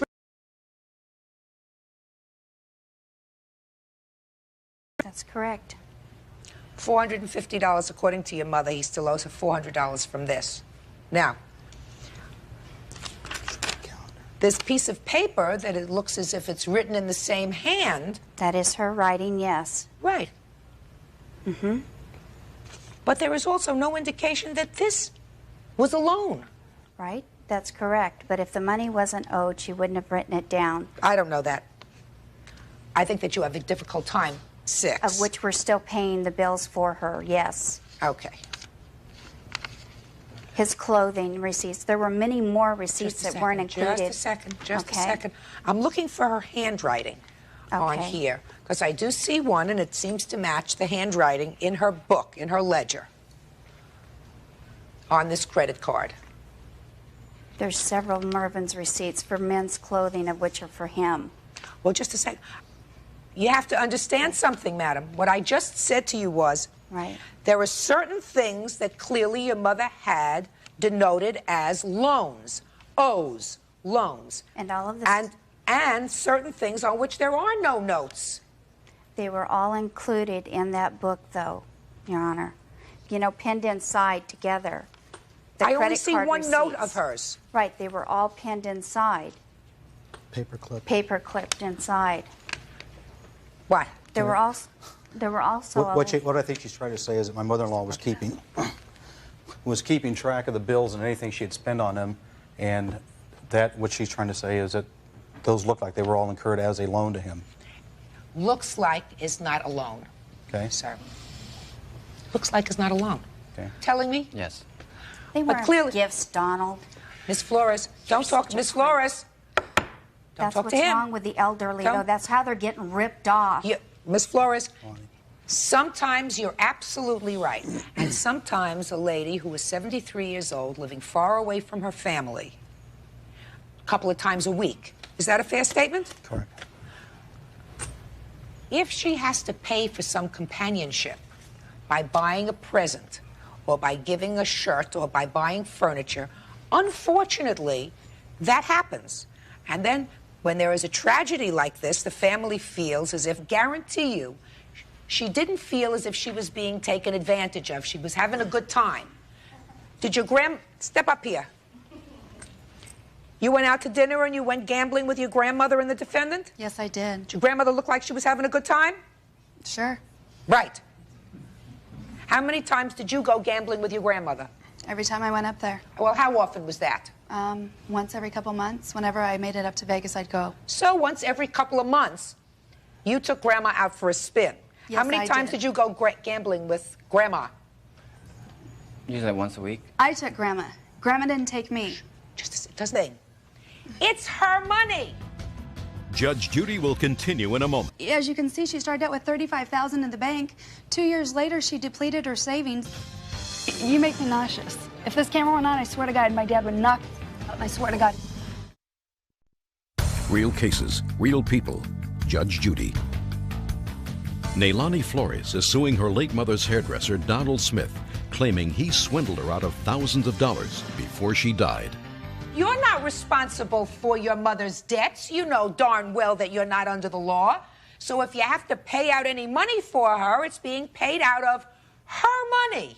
What money? There's no money left. Then if there's no money left, madam, then you don't have to pay anymore because children and grandchildren are not liable for the debts of their parents. I'm certain that your lawyer told you that.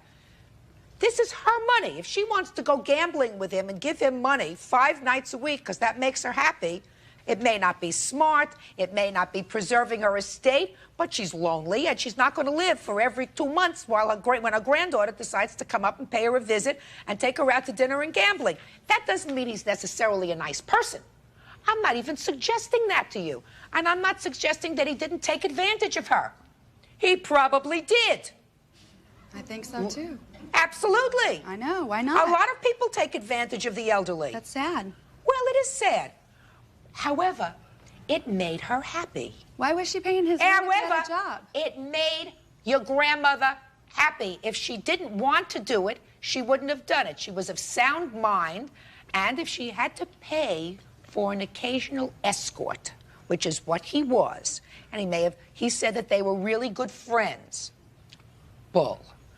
However, if she had to pay for it so that she had company a couple of times a week, that made her happy. Why are you complaining now? Because we're paying for his bills. No, you're not. What do you mean you're paying? Because in the will it stated my mom is the executor of the will. So any monies be paid out for any of her expenses be paid out of that.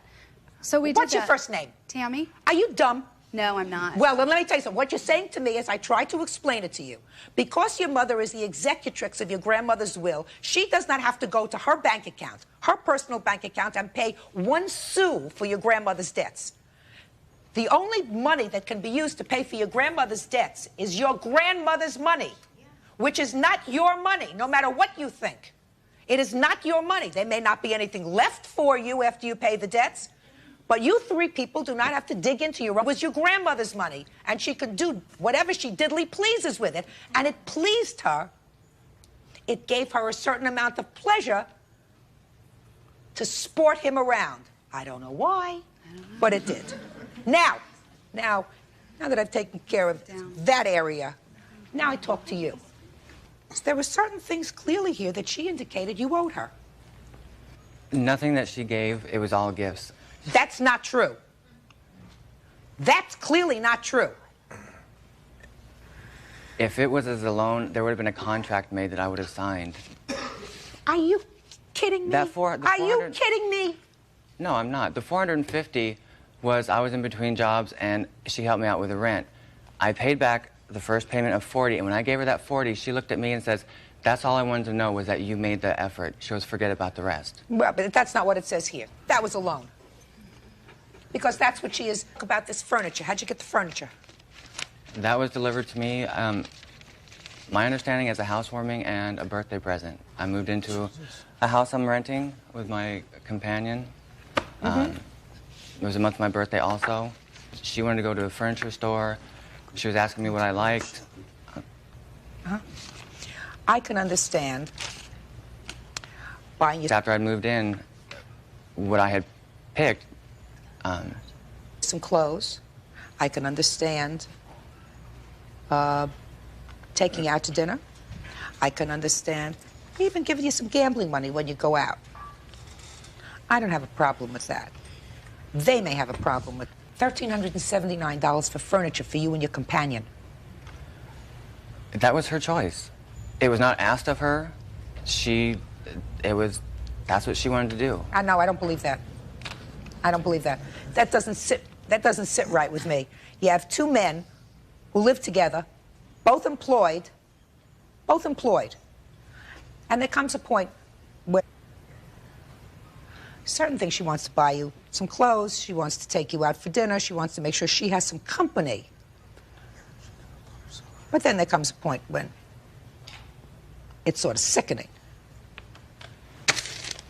This is sort of sickening. Why? Why? That was her choice. We didn't ask. I didn't ask. I don't believe you. Came Did across... you just happen to be home when the furniture was delivered? No, I was at work. I had to go home. No, I did not know it was going to be delivered that day. You're full of baloney. She also paid Called me and I had to go down. That didn't answer my question. It's not marked alone. Judge Judy is ready to rule.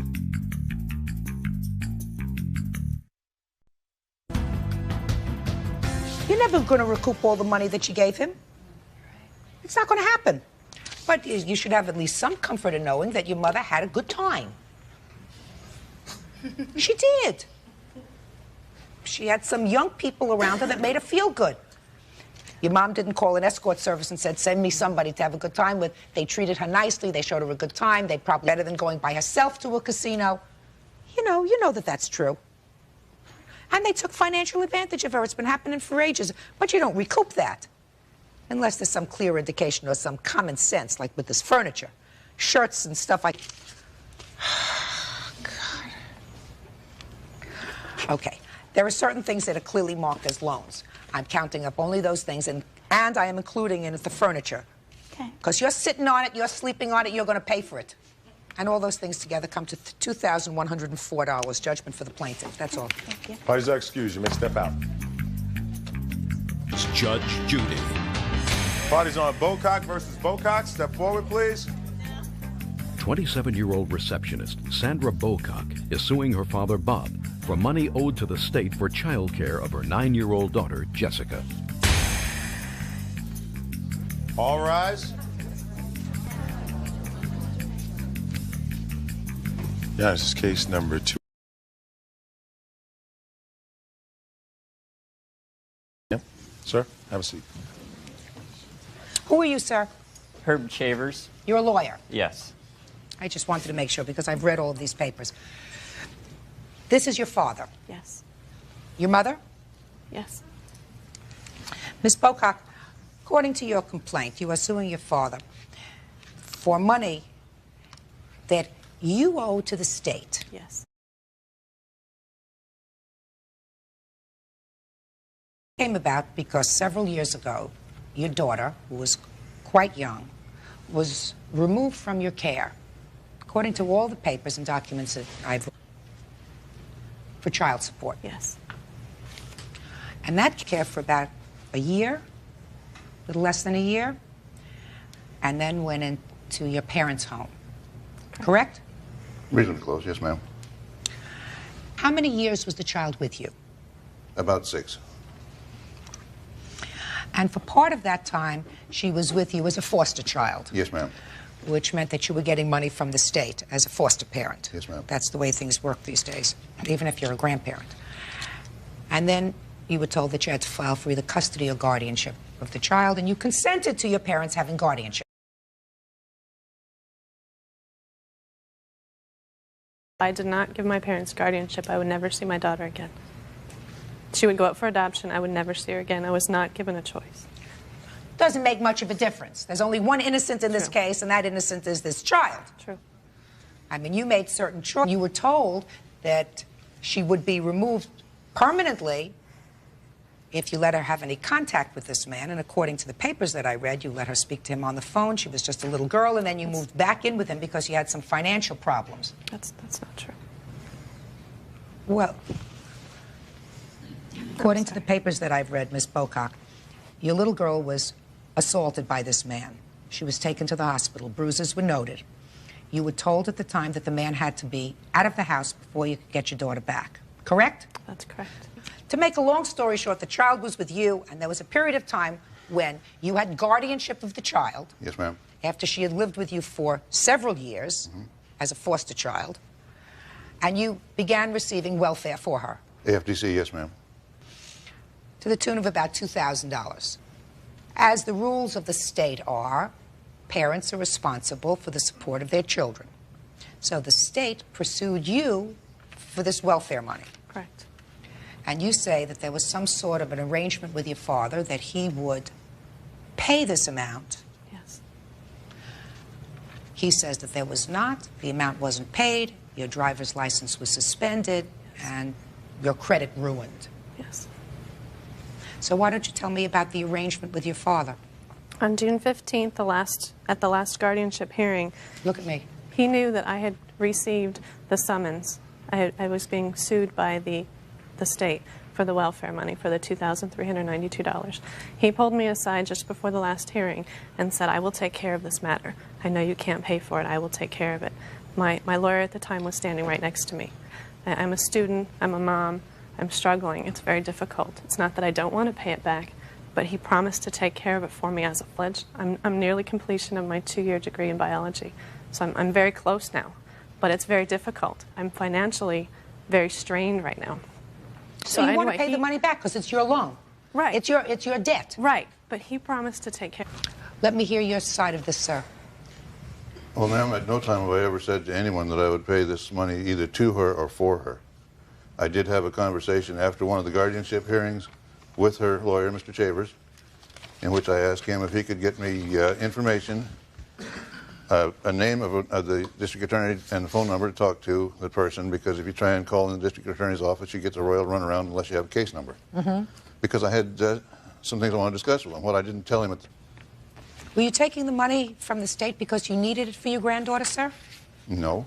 We could have supported her without it. In fact, most of the period of the guardianship, we didn't even know that we were eligible to receive it. It was a previous caseworker that said that we could receive that money, and in fact, it went for her daycare.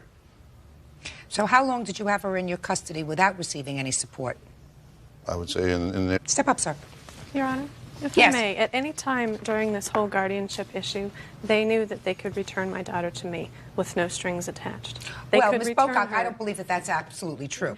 I was absolutely willing to pay every cent to take care of her. I've never had a problem with that. But he promised to pay this amount. He said that he... A problem. Let me tell you what they are, madam. Judge Judy continues in a moment. My parents are lying, selfish people.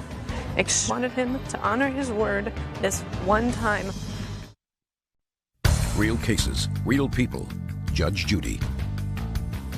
Sandra Bocock is suing her father Bob for money owed to the state for child care of her 9-year-old daughter Jessica.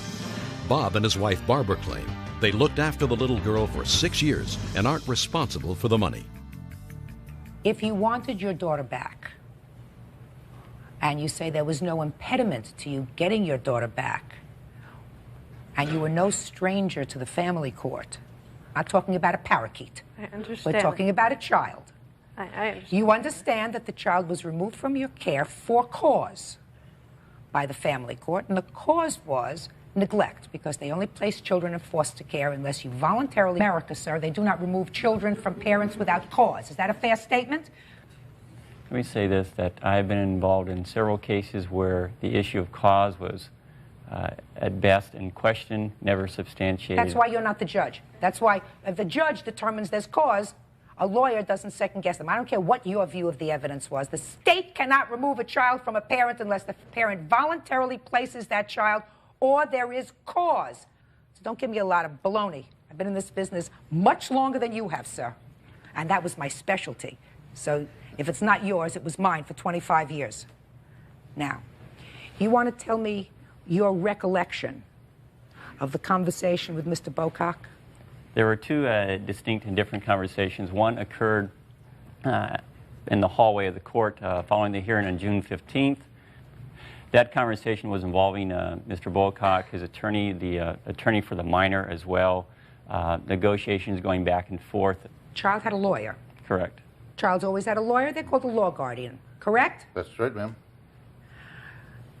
And the child should be returned to the mother, correct? Not at that point, no. The discussion was... That custody would be given back to Sandy, so all at once we're cold-cocked with this idea that there had been an agreement at the attorney's level that custody would be given back to Sandy. So all at once we're cold-cocked with this idea that we bring Jessica and she takes her home. And we So just you asked wanted more of a transition, correct? It was, except for his comment that it was a surprise to them. Came as quite a surprise to the counsels involved.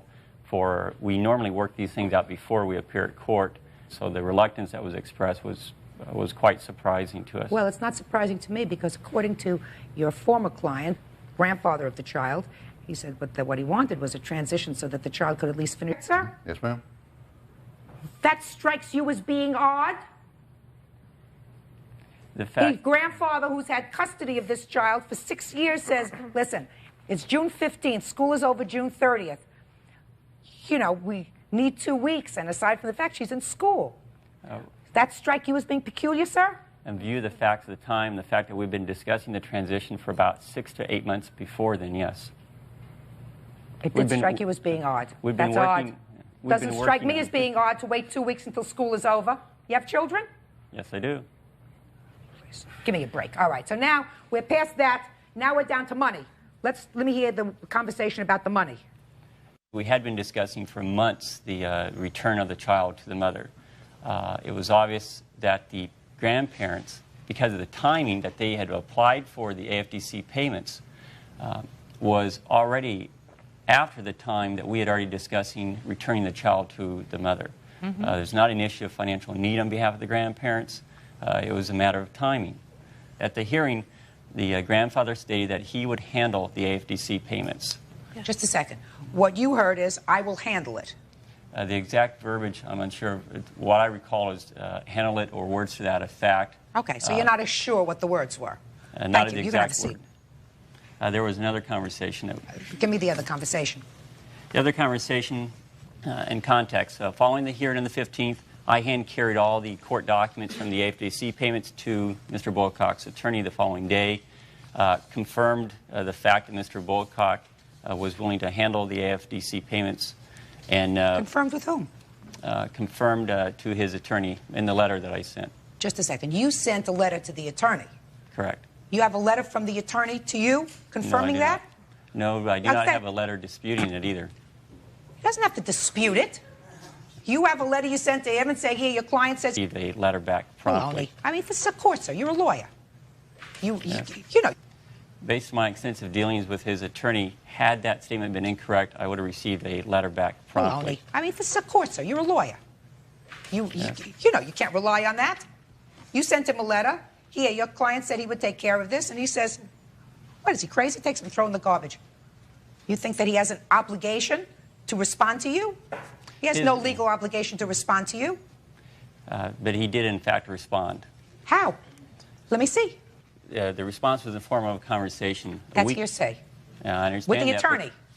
It's also just a second. Fact. With the attorney, not with him.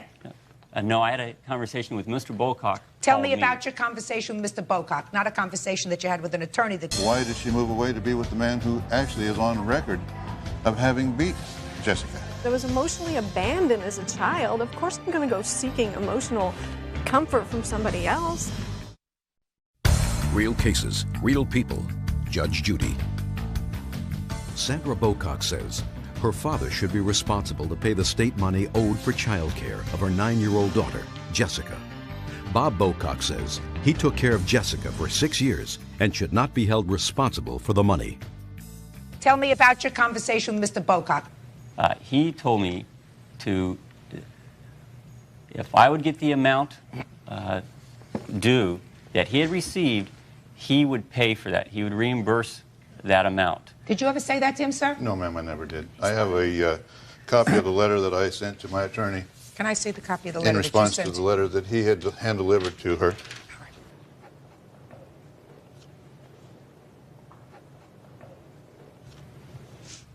Let me tell you, I saw this letter. Have you seen this letter? No, I've not. Let me show it to you, sir. Evidently, there was some sort of a miscommunication. He said his concern was that they were asking her for more money than the child actually received from AFDC, and that the conversations that he had had with both you and his attorney dealt with the fact that he didn't understand why they were seeking more from his daughter than his granddaughter actually received from the state. All right. Listen to me very carefully, Miss Bocock. How old are you? 27. You made a baby, right? Yes. You made a baby at a time that you had no right to make a baby. That you weren't prepared to take care of a baby.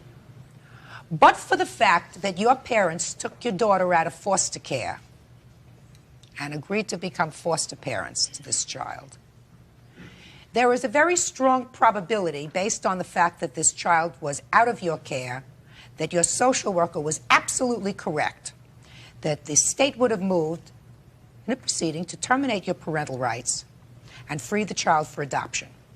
There is no question about that. And you are an intelligent young woman. And how long has she been in your care? 2.5 years. So for the first 7 years of her life, you supported her with nothing.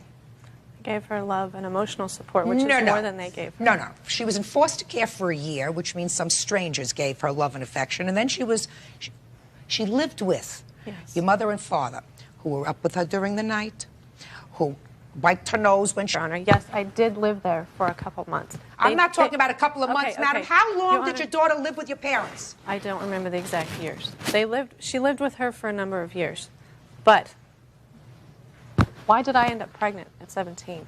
The emotional and physical abuse in that home is unimaginable. You better stop blaming other... bad. Listen to me. You better stop blaming other people for your life's travails, madam. I'm not. Oh, yes, you are. Your father didn't make you pregnant. There are lots of ways to get away from a bad situation. Having a baby is not one of them. There are other avenues. To make a long story short, what the state is now asking you for is $2,000.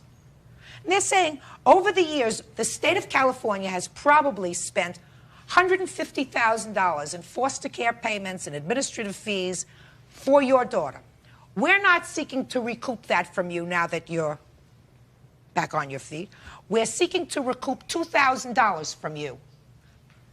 That doesn't sound like a lot if you make a baby. $2,000 over 9 years doesn't keep a child in shoes. Judge Judy continues in a moment. Ms. Bocock, get your act. And you can work out some sort of a system with the state to take care of this $2,000 that you owe them. Your Honor? Yeah. I have paperwork. In the next... Last week, I received papers that they were going to garnish my wages. Good! Take my driver's license. Just a second. Good. Okay. They can garnish your wages, and then you know that 10% of your wages are going to go to pay back the obligation. Know that 10% of your wages are going to go to pay back the obligation. Condoning, Mr. Bocock, the fact that you didn't really have a need for the money, and yet you took money from the state to support your grandchild. And I say that because even though the law gives you the right to do that, I always felt as if you didn't have a need for that and this was your blood, you should do it yourself. But between the two of you, you've got to pay for your child. Not him. It's not his obligation. It's your obligation. So, your lawsuit against your father is dismissed. That's all. Parties are excused. You may step out. Judy. Parties on Campbell versus Nalepsky. Step forward, please. 21-year-old Robert Campbell says during a night of drinking and partying, his former friend Augie Nalepsky broke the passenger window in his van. Order. All rise. Yeah, this is case number 317 on the calendar in the matter of Campbell versus Nalepsky. Parties have been sworn in, Judge. You may be seated, ma'am. Have a seat. You allege, sir, that the defendant kicked a window out of the back of your truck or car. Is that right? Yeah. And it cost you a couple $100 to have it fixed. Yes, it did. Why don't you tell me how that happened? Well, first we started off at my friend's house, and we were going to go to the club that night. Who's we? Aggie, the defendant, and I, and Patty. We decided to go to the club, and she started off by drinking Who's she? The defendant, a Boone's Hill farm. What is and, that? I don't know, Strawberry Boone's Hill. Wine. It's a wine.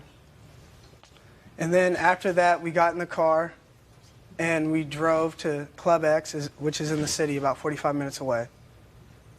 And we got there, and the defendant, started drinking. She drank a cranberry and vodka, when we got there. And then we went out and started dancing, Patty and I, and Aggie was there drinking. The defendant was there drinking, standing there. After that, we went back after we stopped dancing, and we came over, and Aggie said she wanted to leave. And I asked her why. And she said, I just want to leave. So I told her, you know, I was like, if I buy you another drink, you're going to stay? And so I gave her some money, and she went and bought a Hurricane. What's a Hurricane? It's mixed with like 5 or 6 different drinks. Like, it's mixed with gin, 151. What's 150? Rum. And after that, me and Patty went back to dance again, and Aggie went and sat down and started talking to this guy. And I guess she was drinking then, too. She drank a beer or so. I don't know what else she drank, because I wasn't there. I was out there dancing, but I saw her drink a beer. And then after that, after about 20 minutes, we stopped dancing. We came out, and we seen that she was just sitting there. And so after that, we just left. We all left. We got in my car, and we started... The 3 of you? The 3 of us got in the car. I helped her to the car, actually. And when we were driving on the freeway, she says she's hot. So me and Patty, the witness, rolled down the windows, and she was still hot. So she was trying to open the back window. And What kind of car do you have? It's an Astro van. I have a picture. So it has a back pole window? It has a side window. And then she proceeds to put her feet on the window to try to open it. And I'm asking the defendant, what is she doing? And by this point, she's pressing on the window very, very hard. And I look back, and as she's doing that, pressing on the window with her feet, like bench pressing it, it breaks. And I went like this, and it was a loud sound, a very loud sound. And I'm all, Aggie, what did you do? And then after that, we drove back to Concord. And as on the way, there was glass all in the car. And I told Aggie more than, I'd say, 6 times to get out of the glass and stop playing with it, because she was playing with it with her hands. That's how intoxicated she was. And I told her to get out of the glass. And she passed out on the seat. So when we got back to Concord, she was telling me, I'm sorry. And I didn't yell, I didn't do anything, because I do that to some people, but we were best friends. So I didn't really understand why she did it, because there was no reason for her to do it. She did it, according to you, because she was drunk. Yeah. So you don't have to understand what happened. Mm-hmm. According to what the menu of alcohol that she imbibed during the course of that evening, she didn't know whether she was in the back of your car or in the Concorde. Mm-hmm. So how much did this window cost you? $206, and here's the receipt right here. All right, Aggie, let's hear your end of it. Well, Your Honor, just to put it blatantly, he did not see me do it. She did not see me do it. They did not hear me kick the window open. As far as I'm concerned, when the window shattered inside of the car, like he said, when you kick out a window, where does the glass go? It goes outside. There was bits of pieces of... Let's start out with the Hurricane. Sure. Not a problem. How old are you? 21. At least I was the only one that was 21 drinking. Yes, I know. 21. Mm-hmm. You know how stupid women look when they get drunk? Sure. Do you have any idea of how... Who are you? I'm her mother. Well, I'm sure your mother has told you. If she hasn't, she should have. You know, there's nothing more disgusting than a sloppy woman drunk. Sometimes I think sloppier than a man, but maybe that's just because I'm a woman. And if you're 21 years old and you have therefore a license to drink, doesn't mean you have to make a fool of yourself. Now, you were pretty sick. I read your papers. I mean, you felt pretty uncomfortable that evening after you had had so much to drink. Why did you drink until you felt sick? Why? Why? We were all drinking. I didn't ask her. Listen, I don't care about them. Okay. Why did you drink? Why did I drink? Until you got I didn't get blotto. sick. I didn't get sick. I did not get sick. We were drinking through the whole... We started drinking earlier when we went to Patty's house. We had a shot of E&J. Then we proceeded to go to another party. I was not at Patty's house. And then, well, no, you weren't there, but we drove to your house. And then we went to another You weren't party. Now even at sit my here and house. tell me there were so many people there. I did not feel too well at the time. That's what you wrote in your answer. That's right. I didn't feel well, but that doesn't mean that I was to the point where I would kick out somebody's window, causing no scrapes or anything on my leg. All right. There was no cause for me to do that. I tried to open the window, but there was no way I could open it because this window was off track in the first place. It was not off track. No. I had my legs propped up. Next to the window. Next to the window. So I could be more comfortable. The next thing I recall is glass shattering, flying inside the car. Let me see the bill.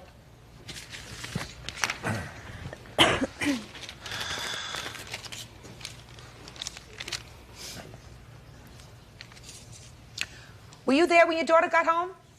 Yes, I was. Yes, I was. Now step up here. Tell me your name. Danuta. Does your daughter come home intoxicated often? No. But this isn't the first time. Not first. Judge Judy will continue in a moment. You know, when you're 21 years old, you're dumb and you do things that are stupid with alcohol. I don't know why people do that when they're young. And later today, You seem like a nice person. How a nice person can keep tasting their own foot, I'll never understand. real cases, real people. Judge Judy. Robert Campbell claims his former friend, Augie Nalepsky, was highly intoxicated when she broke the window in his van and wants her to pay for it. Augie denies breaking the window. Aggie, you're going to do what you want to do. You know, when you're 21 years old, you're dumb and you do things that are stupid with alcohol. I don't know why people do that when they're young. But I'm going to tell you this. Aside from looking terrible when you're 21 years old or when you're 20 years old or when you're 51 years old and you've had too much to drink, you were lucky this time that all you caused was a little damage to his car. I'm not going to play Sherlock Holmes. You're in that car. You're in the back of the car. You got your legs propped up against the glass. You're drunk. The window shatters. I don't need proof beyond a reasonable doubt that you're the one who caused it. All I need here is some evidence, more than not, that you caused the damage to the car. And I find that you did. So you owe him $206. Judgment for the plaintiff. That's all. Thank you. Parties are excused. You may step out. No problem. You got the back to your right. And now the next case. Parties on Floyd versus Kleiman. Step forward, please. Disc jockey Michael Floyd says party planner Denny Plyman stole his watch and broke their agreement for Michael to DJ at a gay disco. Mr. Floyd, you're a DJ. Yes, ma'am. You do that full-time, sir? No, ma'am. What do you do full-time? I'm an office manager. But Saturday nights or Sunday, you go and operate one of those machines that you have at parties and play music. Sometimes Friday, Saturday, Sunday. Okay. Mr. Plyman, you, sir, are a party planner. That's correct. And according to your complaint, sir, you are suing the defendant for breach of contract. You say that you had a contract to perform your services as a DJ for him, and he canceled that contract. So tell me about it. Yes, ma'am. We had an agreement to do, I was the head DJ. There would be one other DJ. Incorrect. Mr. Plyman, let's understand the ground rules. Okay. He talks, then you talk. All right. Then I decide. Go. I was the head DJ. That's what we had decided. We had sat down while he was planning this event. It was called Detour at this other club, and there was another DJ who would DJ on the one Sunday a month that I would not make it. And we had That's incorrect. He only DJ'd the first 4 out of 12 detours, so he wasn't DJing 3 out of 4 weeks. Mr. Plyman, what word didn't you understand that I said before? All right. He talks, then you talk, then I decide. So don't interrupt again. All right. Good. How many, what's the word, gig? Gig. That would be good. That would be good? Yeah. We're in agreement. My children would be proud of me. We're in agreement there. How many gigs do you claim you contracted for with the defendant? May I look? I have a list of them. I don't know them off. There were so many. It was over like a 5-month period. Well, you're not suing for the whole 5 months. I'm suing for the ones that were canceled. How many did you actually perform? I think it was about a month or 2. 4. He has a problem. He really doesn't understand. I'm not going to penalize him because there must be a screw loose or something. I agree. Well, I've got the exact figure. It's 4. It's a very simple question. You'll tell me that in a minute, but right now, you see, I was focused on him, Mr. Plyman. Mr. Floyd, do you have a written contract with him? No, ma'am, we don't. Well, if you were going to have an employment contract that went beyond, say, a month or 2, it would seem to me that if you are in this business as a profession, even if it's a part-time profession, that you have something in writing. Wouldn't that sound right to you? Yes, ma'am. Normally I do. Yes. But Denny was my best friend, and I was helping him get a business started. Right. And I didn't feel that I needed that, but I do have from my date book that he and I sat down and booked these dates. Yes. So that's the only actual evidence that I have, and I'm just hoping that he will feel the need to tell the truth. Well, when you sat down and booked the events with him, what kind of parties were these, by the way, that you were booking? They're tea dances, which is a dance on Sunday afternoon. It's disco music. We do it at a country western bar, but once a week we do a regular disco fun music, not country music. And it's called a tea dance. It's called a tea dance. It's on Sunday afternoons. It No starts booze. at 5 o'clock. No, yeah, there's plenty of booze. Oh, so why do they call it a tea dance? That's the name for the booze. I can tell you why. Yes. It goes back a long time. About 20 years ago, people used to get together on a Sunday, and they would dish other people or tell the tea, gossip, and that's where it that goes. I understand. Right. That's where. Okay. After they've been to the beach all day, or who was with whoever the night before, and things along that line. So that's where the name the tea dance came from, and it escalated into where they'd have a DJ and there'd be dancing, and people would have to be having fun. Sounds like fun. It is. Now, you were running these things, so you were like a promoter. That's correct. It's my production. And I assume that you will agree, Mr. Plyman, that at the beginning, when you set up this process, you did in fact sit down with Mr. Floyd. You were good friends. We were. And say, we're going to do these for 6 months. That's right. And these are the Sundays. Is that right? That's correct. And it's one thing that's important to show is he's been paid for every service that he has performed. I don't think that he's questioning that. Okay. Is that right, sir? Yes, ma'am. You were paid each time that you went. Exactly. How much were you paid, by the way? Sometimes was $200, sometimes $230, sometimes $220. Well, actually, that's the only thing we do have an agreement on. We sat down and did make a written agreement on that, and what we paid him was $235, and I've got a copy of that. Can I see that, please? What that included was his services, and then I paid for him to take the Amtrak down to San Diego and back, and then I either paid for his lodging or he stayed at my home. Now, is this a writing that you entered into? Just take a look at it. That would be our agreement that we based on what we said. One of the other things that's important is he said in his opening that he was the head DJ. That's in his mind. Would you look at that, sir? I asked you a question. Mr. Plyman doesn't know where he is. I'm going to remind him of that in a minute. No, ma'am. This is not. Michael, Just this a was second. made up Mr. afterwards, Plyman, obviously. you never saw that before? No. That's a lie. We agreed to that. Well, That was just your a second. payment. Mr. Plyman, if you talk to him again, sir, I'm going to end this lawsuit. And so far you're winning, but you're coming so close to losing because you don't know when to shut up that it's really very sad because a trial is supposed to be a search for the truth. When a litigant who seems to be winning keeps shooting himself in the foot and yet appears to be an intelligent man, I don't understand that. Judge Judy will continue in a moment. Mr. Plyman, I'm going to give you some really good advice, sir. When you try to take over Judge's playpen, you're always going to lose. Real cases, real people. Judge Judy. DJ Michael Floyd says party planner Denny Plyman broke their agreement for Michael to DJ at a gay disco. Denny claims he had every right to fire Michael and owes him nothing. Mr. Plyman, one of the problems with this, sir, is I'm going to tell you what that is. I'm not going to consider it. He says he's never seen it before. And if, in fact, this was your agreement and you're a businessman, what you should have done was you sign it and have him sign it. I understand that. But, Mr. Floyd, do you have any proof of any engagements that you actually turned down at or about the time that your agreement, not contract, but agreement with the defendant was terminated? Do I have any proof? Yes. Not with me, Your Honor. I had turned down San Diego Gay Pride because he told me that I was going to work for him for 2 events that he was doing. He was doing 4, I think, and I was going to do 2 of them. I had offered, when we first had our disagreement, he brought up the idea that, you know, as somewhat of a severance pay, that I pay him $200 to afford him like 2 weeks down the road he had a date.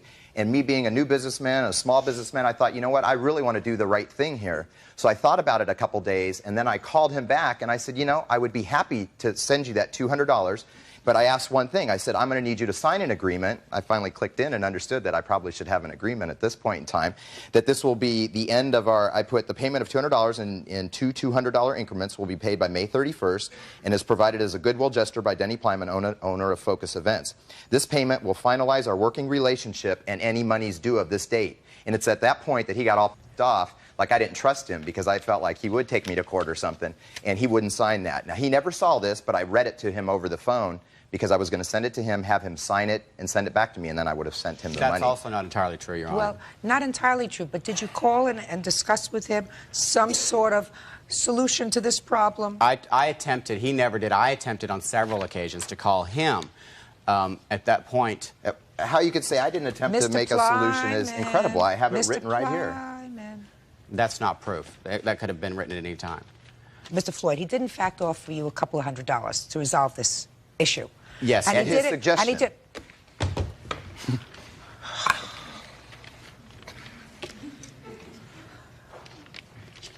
You seem like a nice person.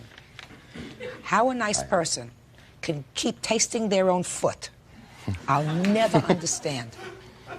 I'll never understand. This is an indication of our relationship through the whole time. It was Mr. anytime Floyd, I tried to then put something then in. that's your problem, sir. I mean, you know, you chose to work for him. I'm one of the top DJs in Southern California. How could you be a top DJ in Southern California, Mr. Floyd? I'm sorry? In his own mind, Your Honor. Oh, Mr. Plyman, I tried to be very nice to you, sir. The truth of the matter is, you're your own worst enemy. Judge Judy is ready to rule. He's suing you for $2,500? Is that what you're suing him for? Yes, ma'am. $2,500? I was originally going to give you nothing. He helped me. I'm going to give you $1,000. That takes care of 5 weeks' worth of work. Thank you, Your Honor. Do you understand? That's all. Just excuse. You may step out. Out the back door to your right. Judge Judy will continue in a moment. And on the next Judy. Party's on. Matar versus Soria. Step forward, please. 30-year-old mother, Micheline Matar, says her 8-year-old daughter, Veronica, was bitten on the face by Maria Soria's dog, Pebbles, and is suing for the medical bills. Order. All rise. Quiet in the courtroom, please. All rise. Now, this is case number 327 on the calendar in the matter of Matar versus Soria. Parties have been sworn in, Your Honor. You may be seated. Have a seat. You pronounce your name Matar? Matar, yes. Miss Matar, this is your little girl? Yes. And according to your complaint, she was playing at a friend's house with your children. Yes. And that, unfortunately, she was bitten by your dog. Yes. This dog.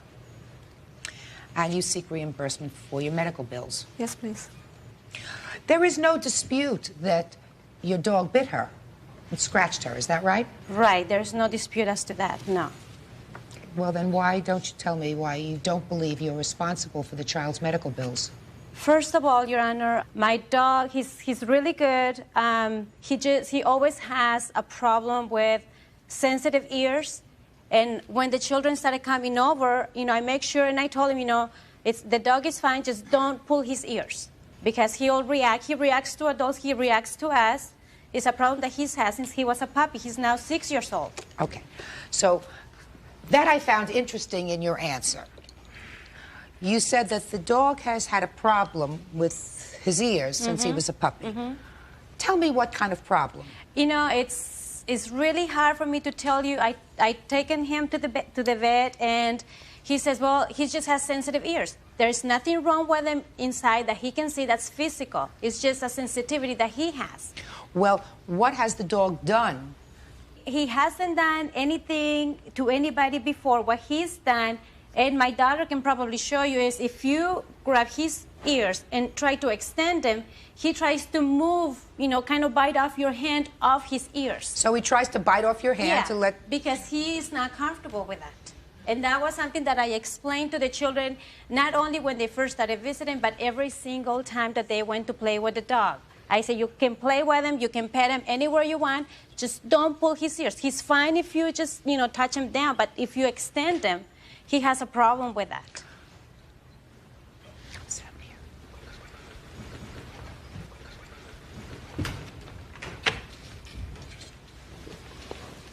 Hi. Hi. Veronica, can you tell me about the day that you went and played in the house where that dog was? First, I went to my friend Christy's house. Is that their house? How old is Christy? 8. 8. And how old are you? 8. Okay, sit still. Okay? So you went to play at the house, and what happened? I pet the dog and he bit me. Where did you pet him? On the head. Did you pull his ears? You sure? You just went to pet him. Had you played with the dog before? Dog never bit you before. Where were you bitten, Veronica? Over here and that. Right over here where that mark is? Did it hurt? Did you have to go to the doctor? The hospital. What happened to you in the hospital? The doctor put me some stitches. Do you know how many stitches you had? And how long ago did this happen? A while ago? You know, my eyes aren't so good anymore. So I need these glasses to really get a good look at, you know, your face, because your face is beautiful. Right? Just had that little mark on it, so let me see. Come close to me. Oh, going to be gorgeous. People aren't going to look at that. They're going to look at your gorgeous eyes. Right?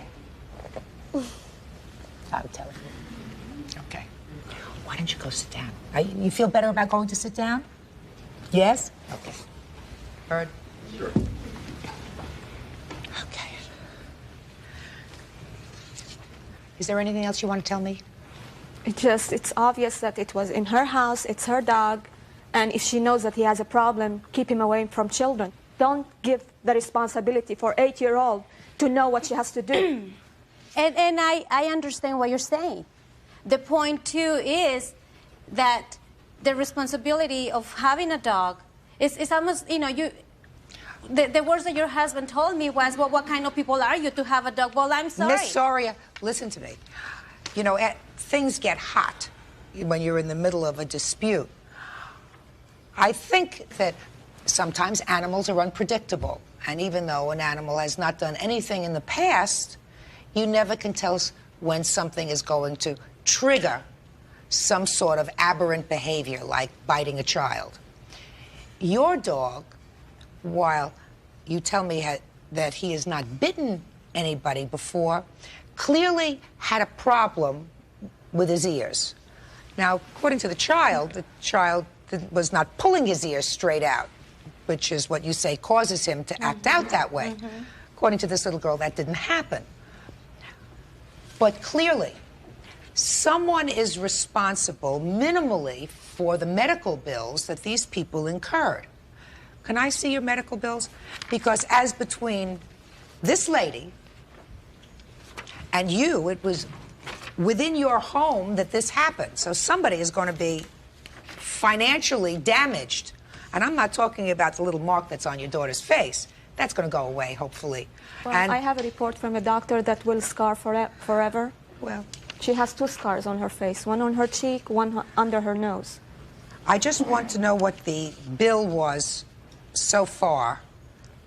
We paid $2,500 cash for the plastic surgeon to do her face. Okay. Judge Judy continues in a moment. You know he has a problem. Lock him outside. But, you know, if you had don't ruin little girl's We didn't know he had a problem. Thank you for the nice words. That shows what kind of people you are. And later today, I mean, talk about losers. You know, when you hang around with losers, you know what you become? A loser. Right. Real cases, real people. Judge Judy.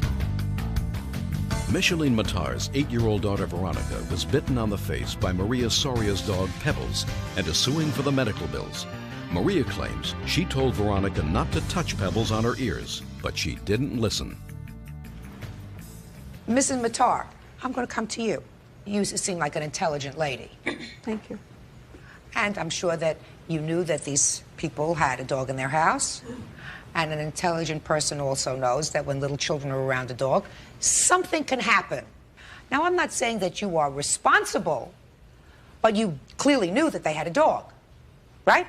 Things can happen anywhere you go. Thank you. Right. That's my point, too. When a dog bites somebody, regardless of where, when, and how, it usually becomes the owners of the dog's responsibility.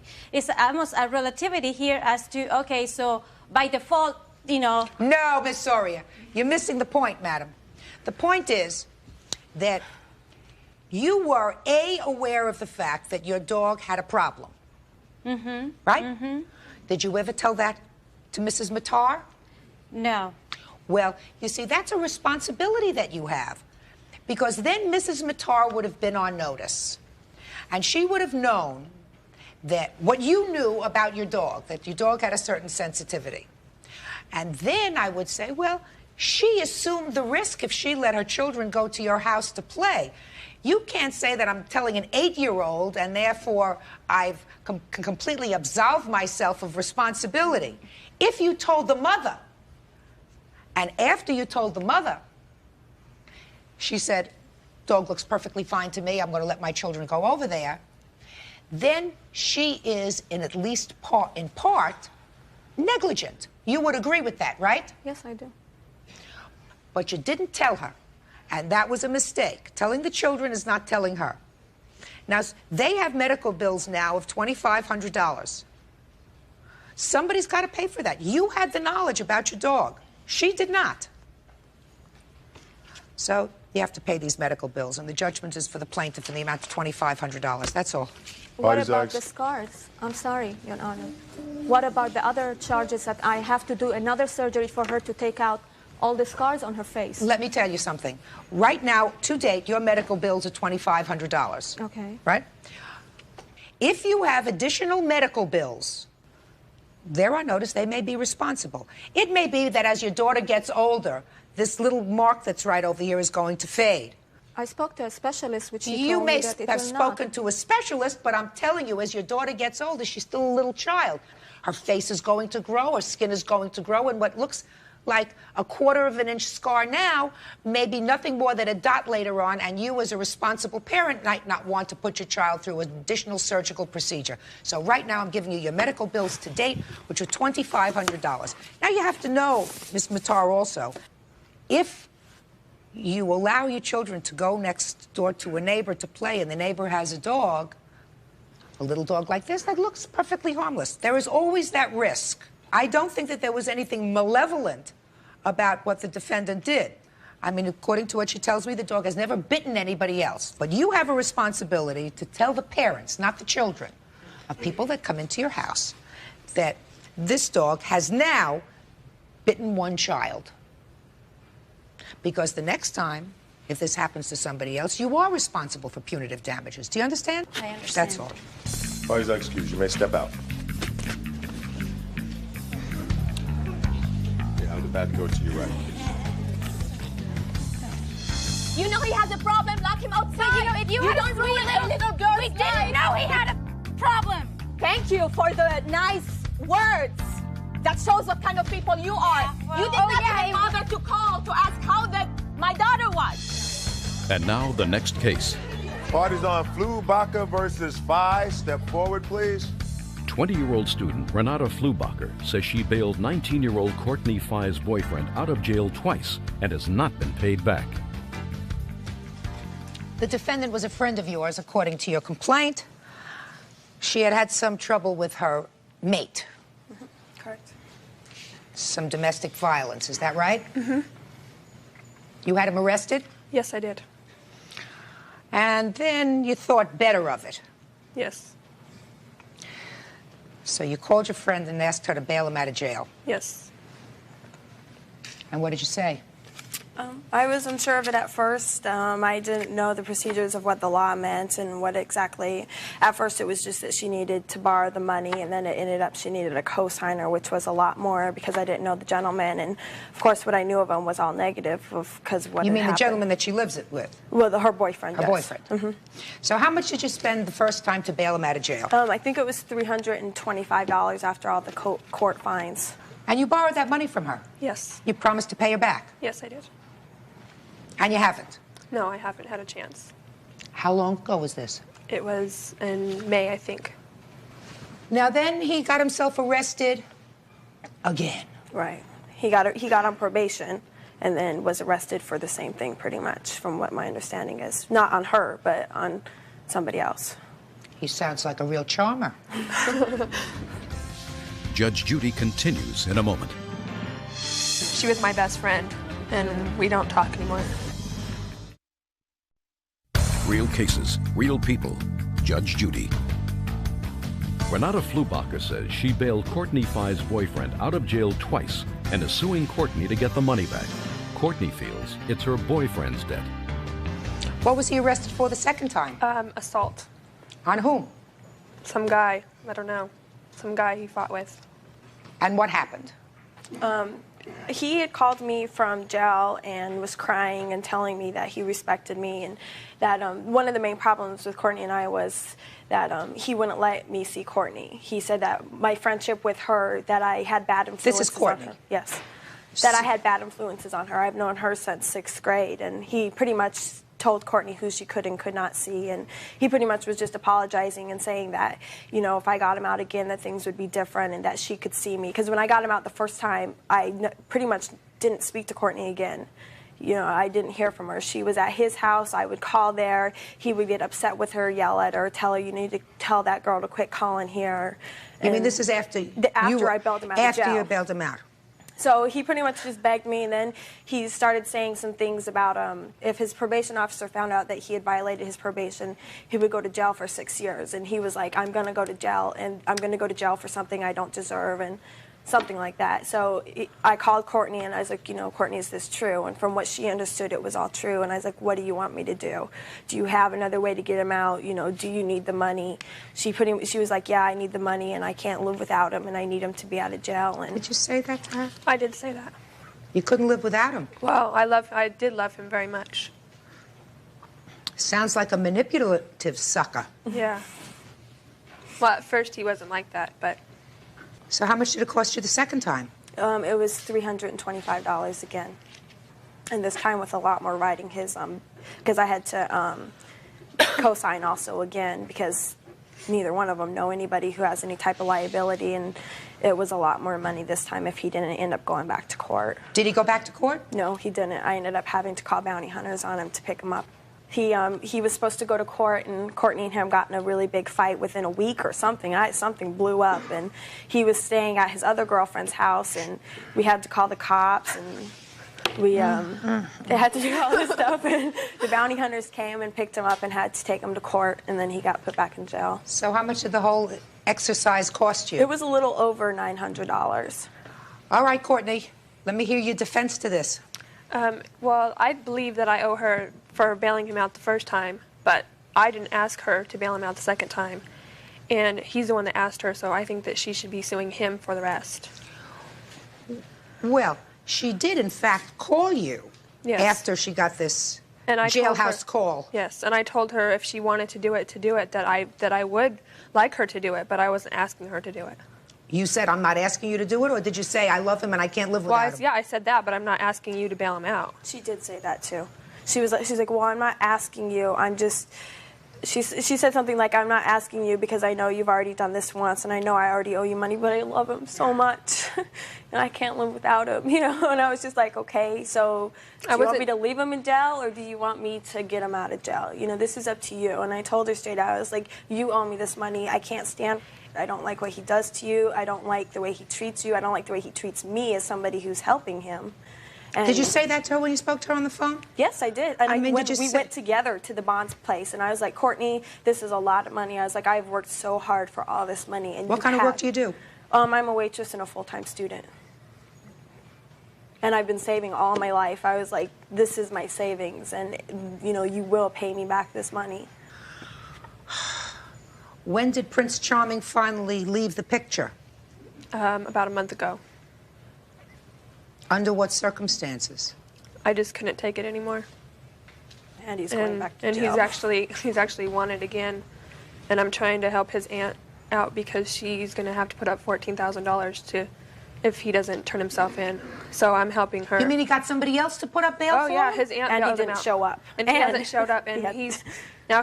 I'm the only one that he calls, so I'm trying to set him up. Let me so. tell you what you should try to do. Change your number. Yeah. I mean, talk about losers. Yeah. You know, when you hang around with losers, you know what you become? A loser. Right. Judge Judy continues in a moment. I believe the plaintiff when she says she couldn't stand your boyfriend. Sounds to me as if she had good cause. He tried to come between the two of you. He's clearly abusive. He's unreliable. And yet, because of your friendship, she bailed him out of jail. Big mistake. Don't do it again. I'm sure you won't. You know, you're a hardworking gal, and if you have been diligent about saving your money, save it.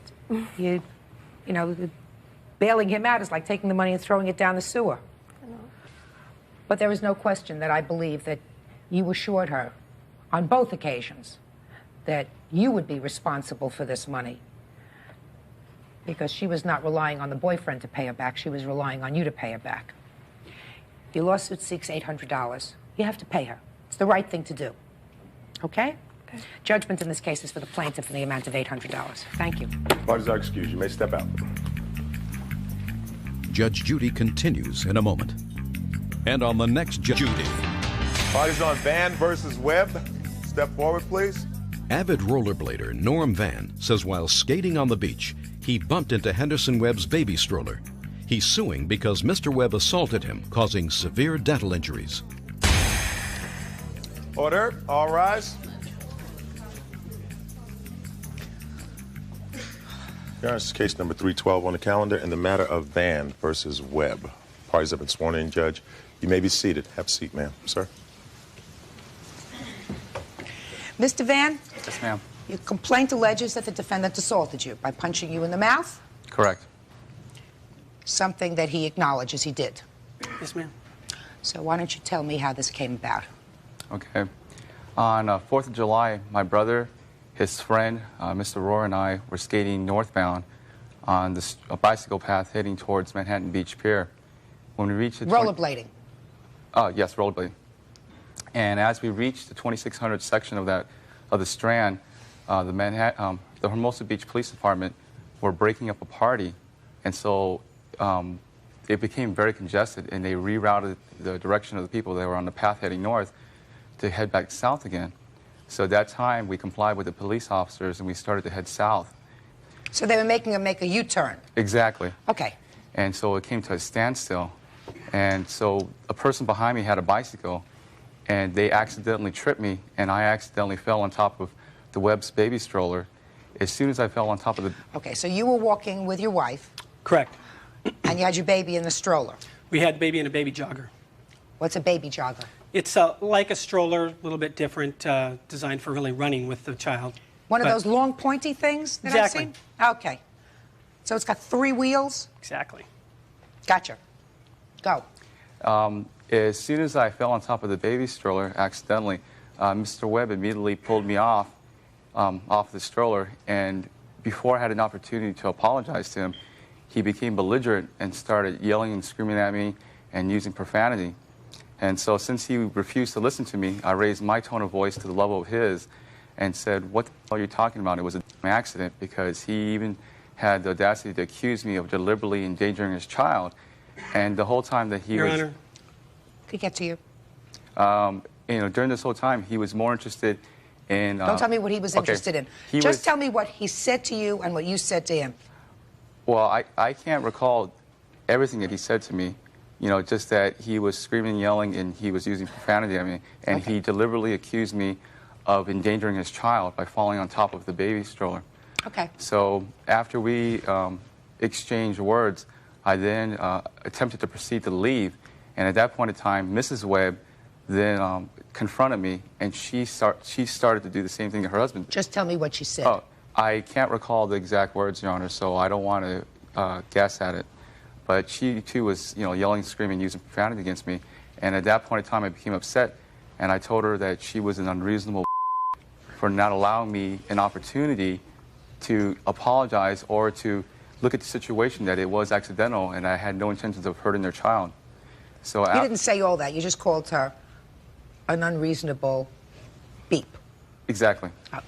So at that time, I attempted to leave again, and after I left, Mr. Webb then pursued me and cut me off from leaving, and he attempted to pick a fight with me. He was yelling at me, saying that I cannot call his wife a So I wouldn't allow myself to get in an altercation with him because there was no reason. It wasn't for self-defense.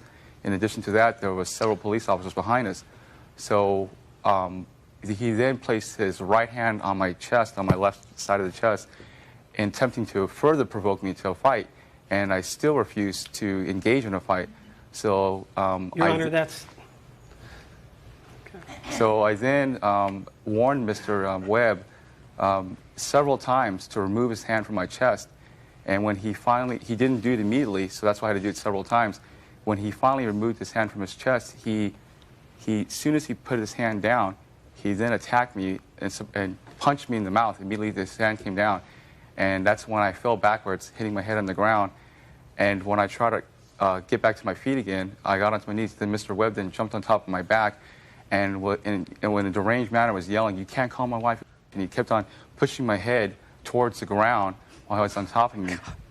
Afterwards, my brother intervened, and then a police officer came by, and when I realized that I was injured from the bleeding... Where were you bleeding from? From my lip. My lip became lacerated from the punch, and I then charged Mr. Webb with citizen's arrest and told a police officer who was standing close by of my charge. Okay.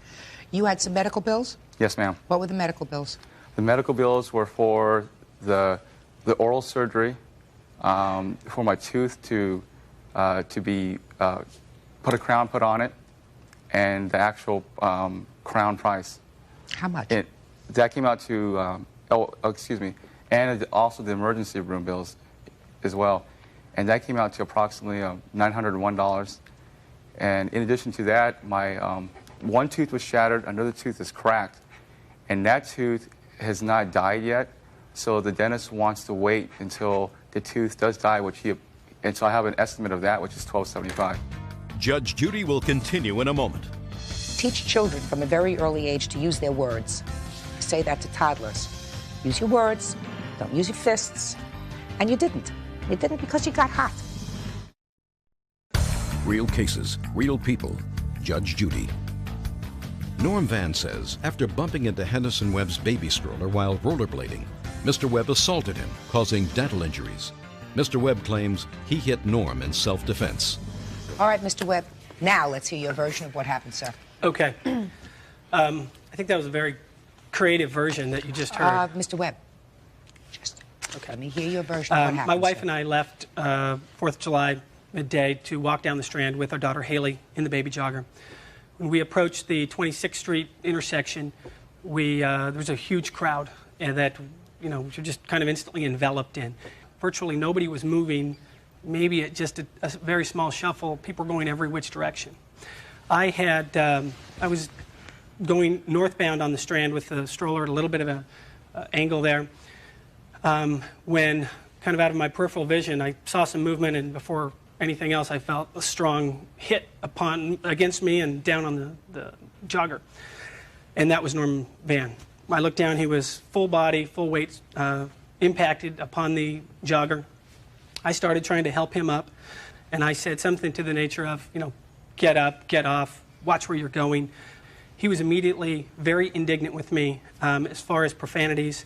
I learned some that day. He got off on me and said a lot of things in my face about I'm a effing this, don't touch me, it's not my fault, get your hands off of me, etc. But it was one of those things. I was terrified, obviously. My wife was more petrified than I was. At that point, I looked under the baby jogger, has a canopy on it. Haley was crying and bawling. Wasn't really the place to get her out and find out how she was.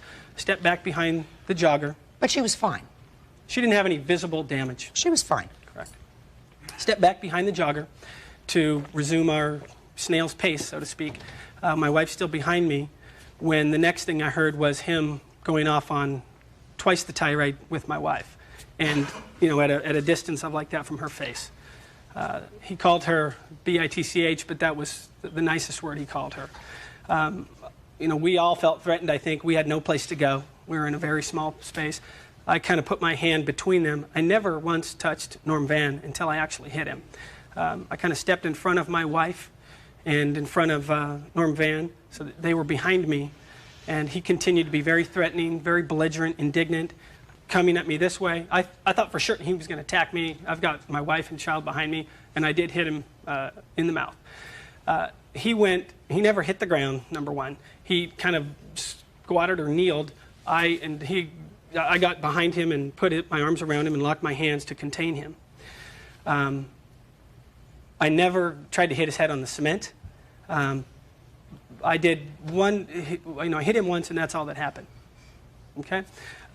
Held him, contained him. He started screaming, "I'm going to sue you, citizen's arrest." I took a few steps back, and then he started coming at me again.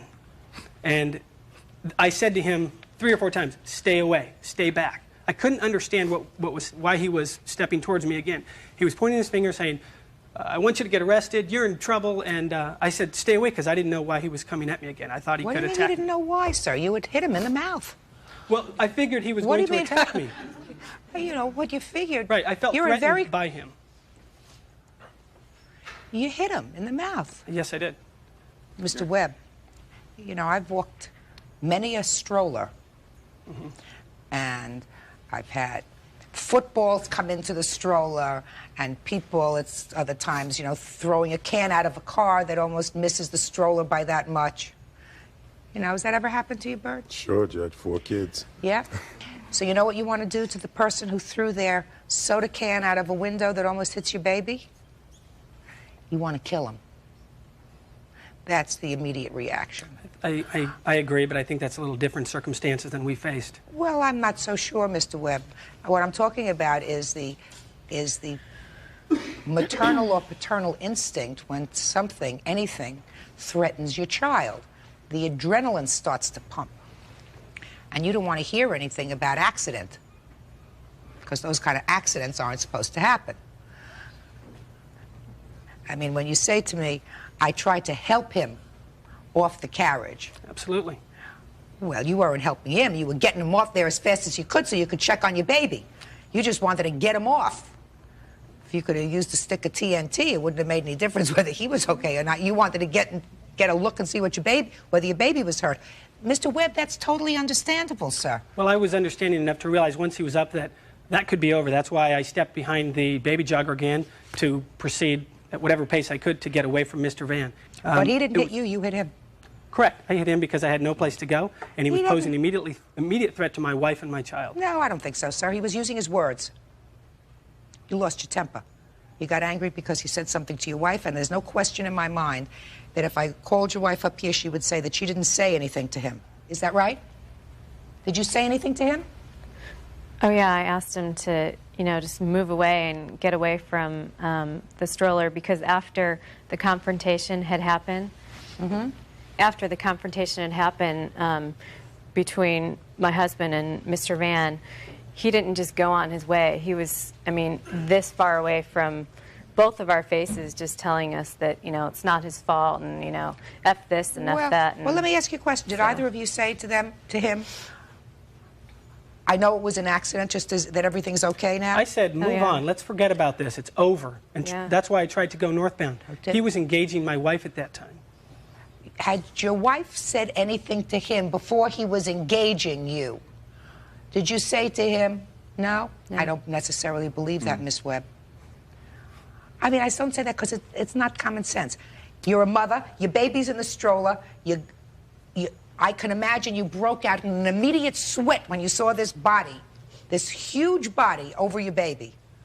And you're trying to tell me, trying to stand there and tell me that you were behaving in a calm... No, we're not. We were both petrified, as our statements will both say. Mr. Webb, unfortunately, we don't have candid cameras all around the place so that you can view what your reaction was when he fell on your baby. Right. Because what you're suggesting to me is your actions were wholly appropriate and consistent with a very moderate tone and a very moderate reaction to an accident. And I guarantee you, sir, it belies common sense to suggest that you were that kind of calm. And your wife was that kind of calm. Okay. So you hit him. You got to pay for his damage. No question about that. Judge Judy will continue in a moment. That's pathetic that you would even lie right here. No, it's pathetic that you would even lie about lying. I think it's That's pathetic that you didn't protect your brother. Real cases, real people. Judge Judy. Rollerblader Norm Van says Henderson Webb assaulted him after bumping into his baby stroller. Mr. Webb says he hit him in self-defense. Now, I want you to look at these things, sir. Your Honor, can I make one last quick statement? Sure. The fact that the police officers did not arrest me or do anything but take a report, combined with the fact that the first communication I got from Mr. Norm Van was via a lawyer named Daniel Lieb, led me to believe that there wasn't a lot of belief from the standpoint of the police officers that this was something they wanted to pursue, and that it was something that Norm Van merely wanted to get money out of from a precarious situation. And that's why I received a letter asking if I had a certain type of insurance to find out how much, coverage or what kind of a plaintiff's win they could get out of this. Well, Mr. Webb, let me address your first question first, sir. The fact that the police took the information with regard to this case and decided that they weren't going to, at that moment, separate you from your wife and your baby, placing you in handcuffs and taking you off to the pokey, showed good judgment on the part of the police. I mean, they clearly understood that there had been an accident that could have been dangerous, that you overreacted to that, but that didn't rise to the level of somebody who was a dangerous person walking around the street. Certainly, unless somebody else fell on your baby carriage, this wasn't going to happen again. So the police exercised good judgment. They do not necessarily have to arrest everyone. To address your second point, if you got a letter from a lawyer that says, what kind of coverage do you have, because he wants to be reimbursed for whatever his out-of-pocket medical expenses were as a result of you punching him in the mouth, I think that that's wholly appropriate. Why wouldn't you go to small claims court right off the bat instead of trying to find out how much money he could possibly take advantage of? Why would he want to do that? People aren't supposed to abuse the court system if they can resolve things without going to court. If they can resolve things without going to court, why would you want to spend a day in court, have to go down there, maybe spend 2 days? Why would you want to do that? That's wholly appropriate, sir. People encourage that. That's why we have mediation services that are blossoming throughout this country, to relieve an overburdened court system with cases that really shouldn't be in court. People accepting responsibility for things that they do and saying, all right, I'll pay what I can. I don't find anything inappropriate about that. Now, Mr. Van, yes, ma'am. I want you to look at these bills that you've just presented to me, and I want you to tell me exactly what your out-of-pocket expenses were, sir, that were not covered by insurance. Do we understand each other? Yes, ma'am. That's $901.35. Okay, because the rest was covered by your insurance. Correct. Okay. In addition to that is the estimate to do the additional work from my other tooth, which is injured but hasn't died yet, which is $1,275. And that was a result of this incident? Yes, ma'am. Now, Mr. Van, see, so far I've given it to these people because I think that Mr. Webb was wrong to punch you in the face. And I believe that what happened with the baby was an accident. Right? You also seem like, the kind of guy who should understand that they were really upset. Do you have children? No, ma'am. Well, if you have children, you'll come to understand that something happens to a baby of yours. All of those protective juices start to flow. So the fact that Mrs. Webb, and I do believe she opened up her mouth to you, it was probably not the right thing to do to respond to it the way you did. Verbally. You could have just kept walking away from her and just ignored her. Because she was hot, because her baby was, for that moment, at risk. Do you understand? Agreed. You got to use your noodle. Judge Judy is ready to rule.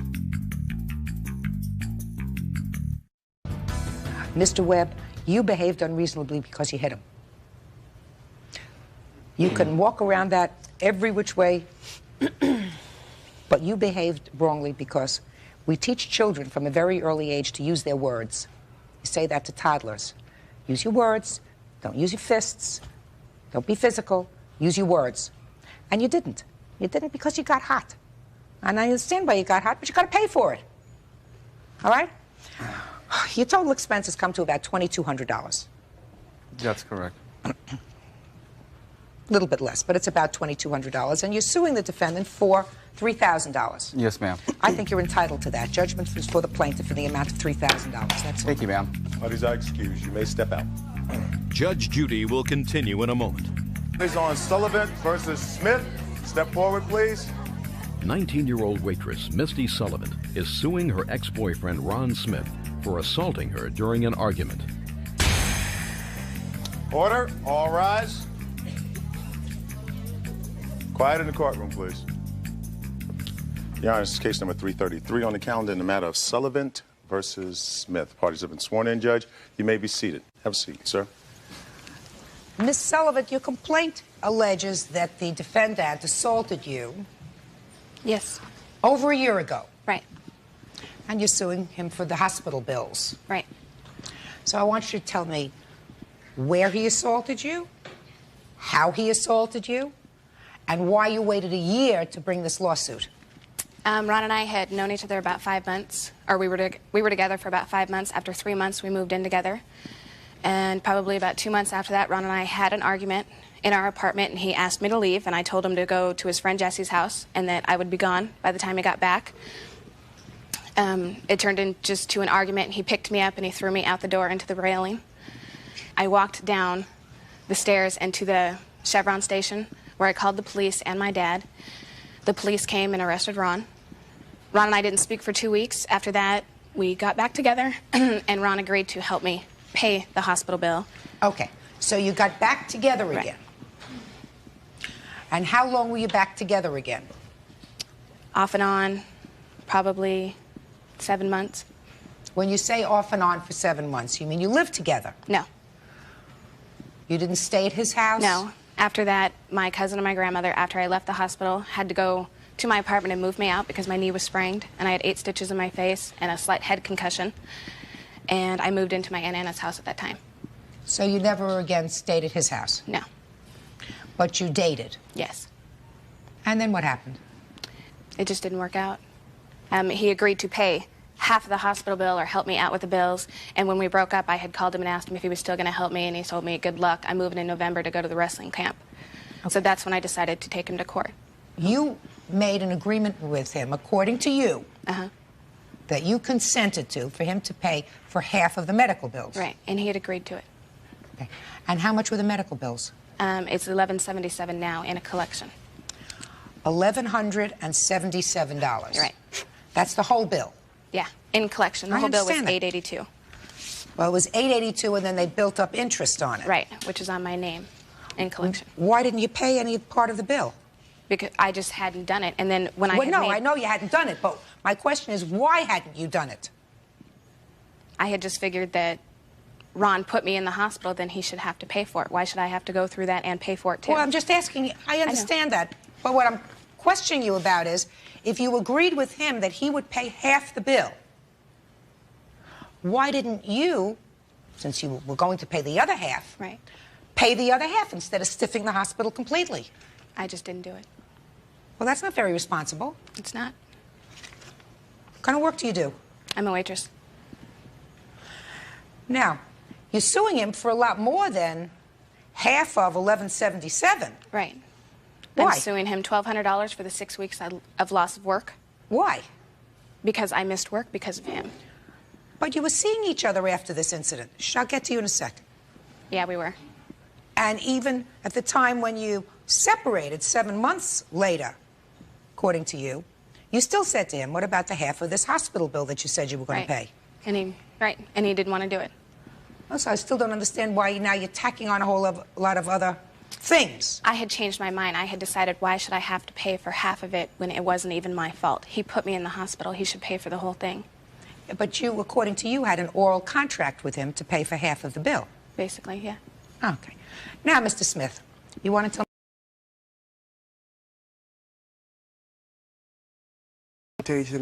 and what it was when we were living together. She was purchasing cocaine. And I have 2 kids. I pay my child support. I only get to see one of them. And I didn't want anything to jeopardize my son being able to come and visit me in my home. And something like that would.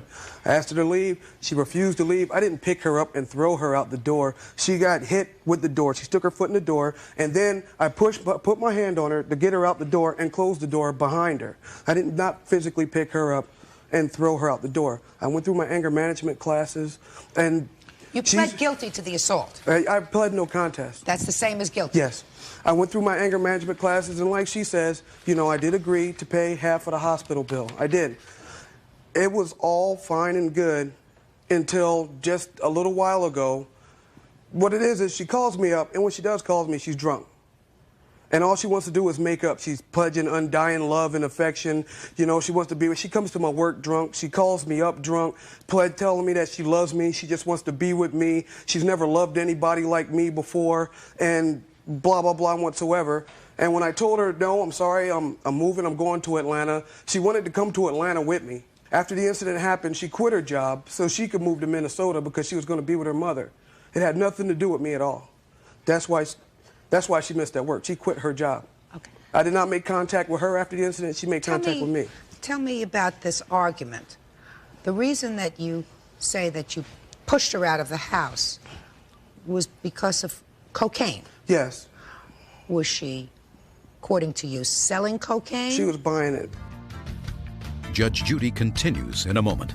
Since when do I do drugs? You don't smoke pot? No, I don't. You don't Do you? get drunk? Oh, You called okay. the studio drunk off you. And later today, He broke the engagement. By having this affair?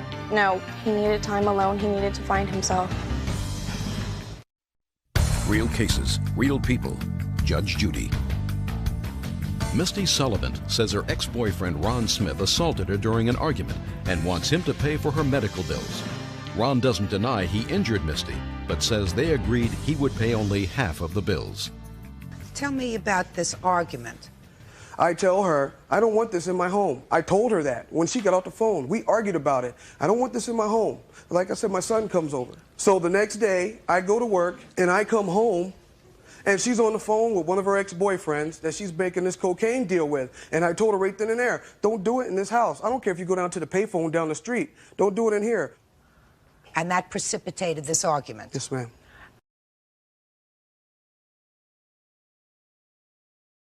Truth to it? Yes, it does.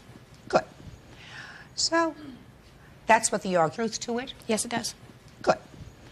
So, that's what the argument was about. Well, say nothing. That doesn't excuse the fact, madam, that he put his hands on you. No. That doesn't excuse that. That's saying that he has a right to have you out of his house. If you're that dumb, that you would involve the household in a situation where even for a moment there was going to be a drug transaction taking place even on the phone. That still doesn't excuse her, someone of your size, from giving her a shove outside, and she was clearly injured, right? Yes, ma'am. Yes, ma'am. All right. So, somebody's got to pay for that. According to what she says, and according to what you seem to acknowledge, that you had agreed to pay for half of the medical bill. Correct? Yes, ma'am. That was your agreement? Yes, ma'am. Well, you didn't pay and she didn't pay, so the only one that got stiffed so far is the hospital that provided the service. That doesn't sound fair, right? Right. So, you have to pay, sir. You have to pay half. I'm going to round it off because I like round numbers. $1,177 we're going to take to $1,200, so the judgment in this case is for the plaintiff in the amount of $600. That's all. Parties are excused. You may step out.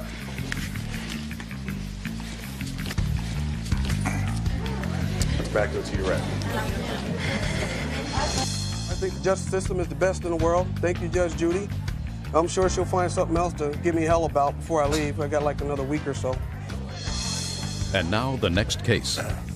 Party's on Urea versus Snyder. Step forward, please.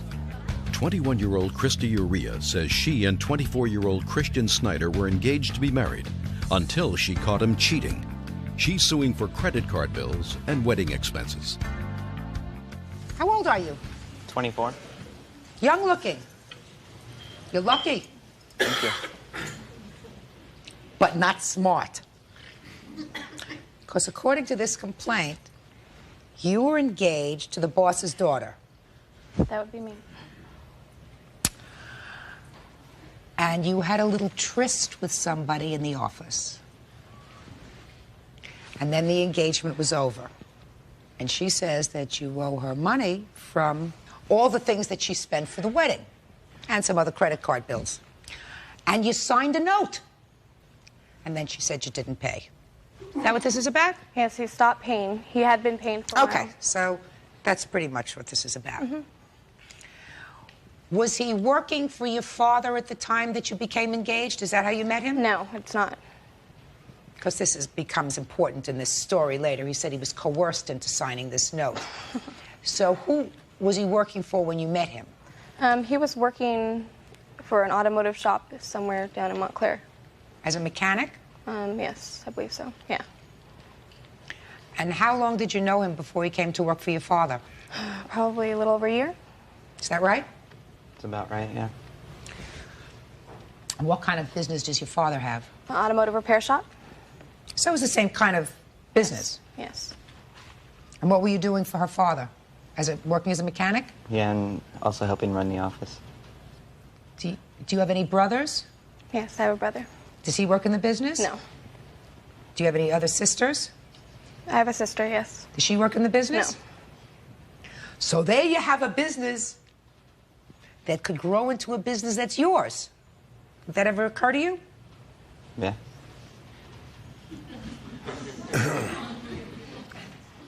And you became engaged when? March of this year.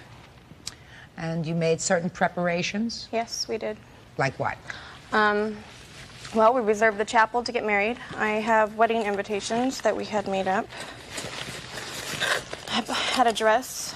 My girls got their dresses. Stop playing, look at me. When was this wedding supposed to take place? August 30th. And tell me when the engagement was broken. July, beginning of July. By whom and why? By him, because he said he needed to find himself, and then I found out he was sleeping with one of the girls from my dad's work. How did you find that out? Because his mother called me at midnight and told me, because I guess she'd gone by his mom's house. The girl had gone by his mom's house? Did you confront him with that? Yep. What'd he say? He tried to talk his way around it, and I went to the girl's house, and his car was there, and he admitted to it.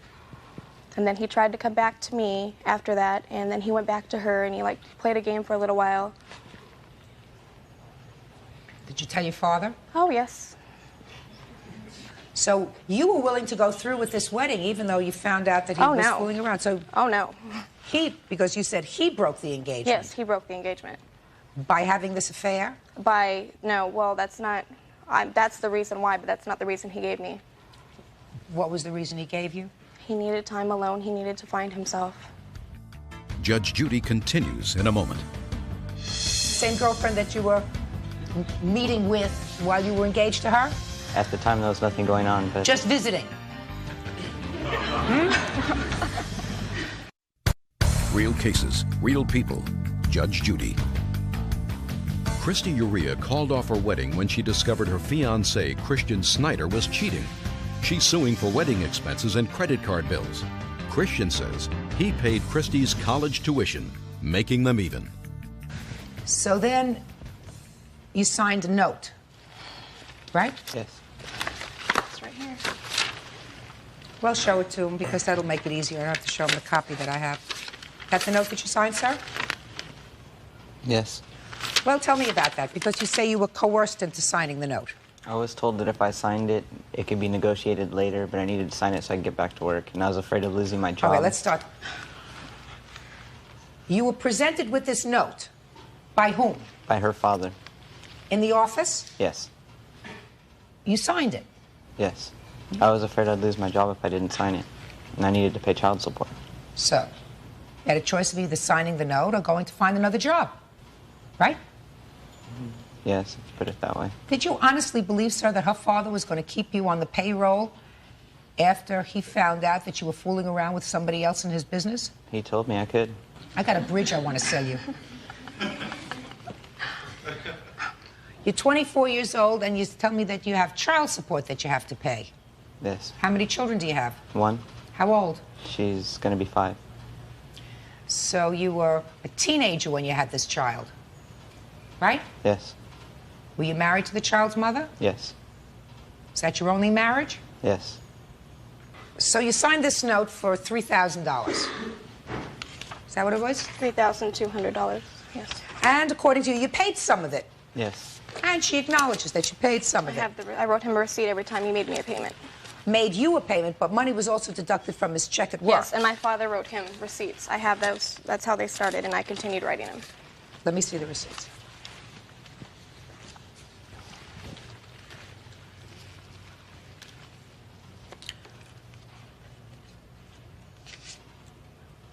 Well, the last one was in September, right?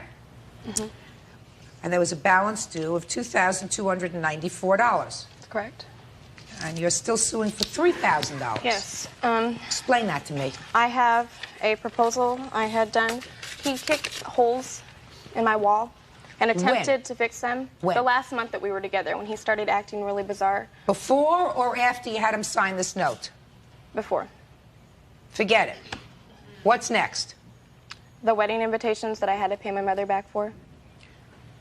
You had ordered those invitations before this note, correct? Yes. Well, look, Miss Urea, we're not going to reinvent the wheel here. I understand. You, at a time, memorialized in writing and had him sign, your father had him sign, what he owed you as of a date certain. He, according to you, made certain payments. These are all the payments that she says she has. And do you get a copy of these receipts? Yes, I do. Okay. Do you have any question in your mind that the last receipt indicates that the balance due was $2,294? I believe that's what it was, yes. Okay.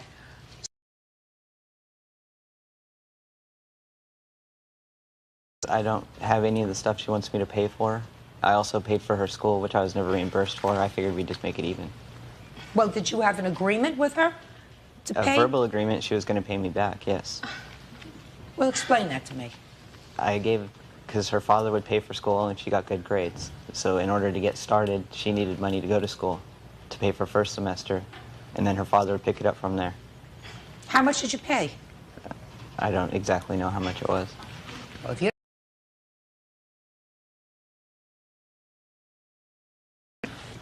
Give me another reason why you don't owe this money. The first one I'm shelving. Give me another reason why you don't owe this money. The first one I'm shelving. The whole time we were together, I was also helping her on her credit cards and stuff like that. Just from the past year, I have almost $2,500 in canceled checks and stuff to her credit cards. So? That's not You both true. used her credit cards. You're clutching at straws, Mr. Snyder. You signed a note for $3,200.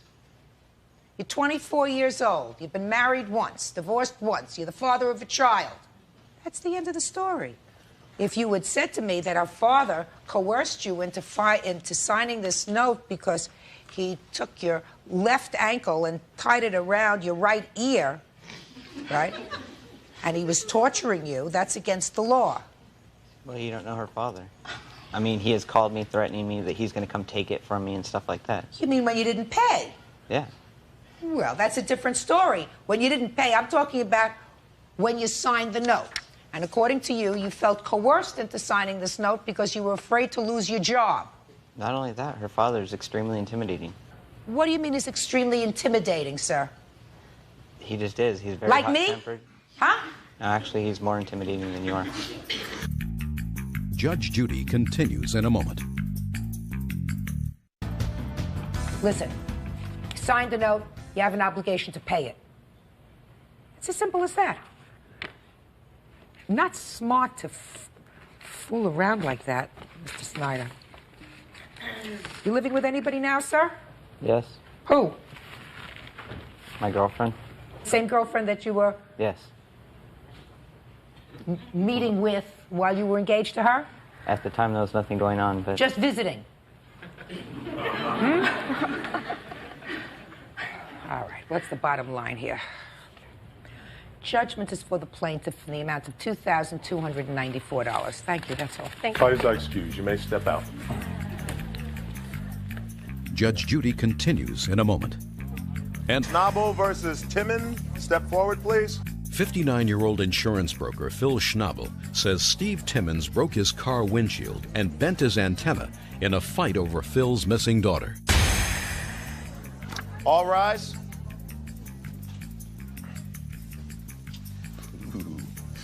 Judge, this is case number 308 on the calendar in the matter of Schnabel versus Timmons. Parties have been sworn in, Judge. You may be seated.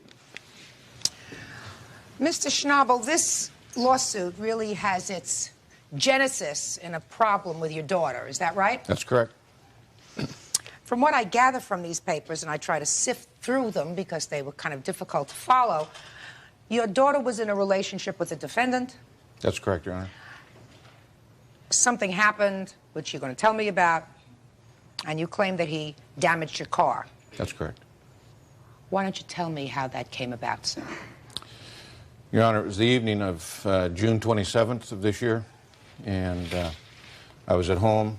I lived about 35 miles from the residence that my daughter shared with Steve. It was about 9:30 in the evening. I received a phone call from my daughter saying, "Dad, come get me. I'm at Steve's." And she hung up. Had she ever done that before, sir? She had. How many times? Once. How long had she been with him? 8 months, probably. That's a guesstimate. And how old is she? 32. Go ahead. I called back and immediately, and Steve answered the phone, said that she had been drinking, that she was intoxicated, that he had thrown her out of the house, that she had left in her car, and I said, "I'll be right there." I arrived, asked him, "Where is she?" "I don't know, don't care," in effect. Immediately across the street from the duplex that they shared is a large primitive area, probably 80, 100 acres of Douglas fir, undergrowth, nettles, blackberries, a very steep ravine. And at that point, we're standing in the front yard, and I heard her call out, "Help me." And it came from the vicinity, or in this primitive area. I took off toward the area, and a neighbor came out because I was calling her name, and by now it's 11 o'clock, 11:15, somewhere in that vicinity. And I was not getting an answer back. I just could hear, "Help me." And they came out and loaned me a flashlight. I tried to get down, but it was just too steep. I went back to the house and engaged Steve in a discussion. We got in an argument. And well, I asked him, tell me about that.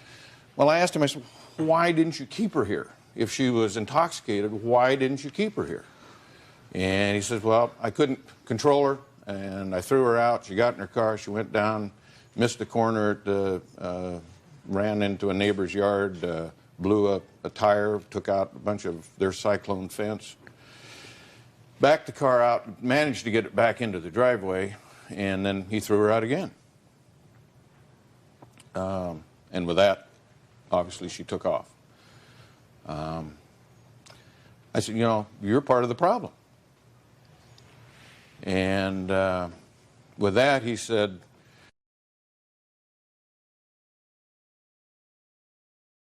"Out of here." And I realized that he didn't care anything.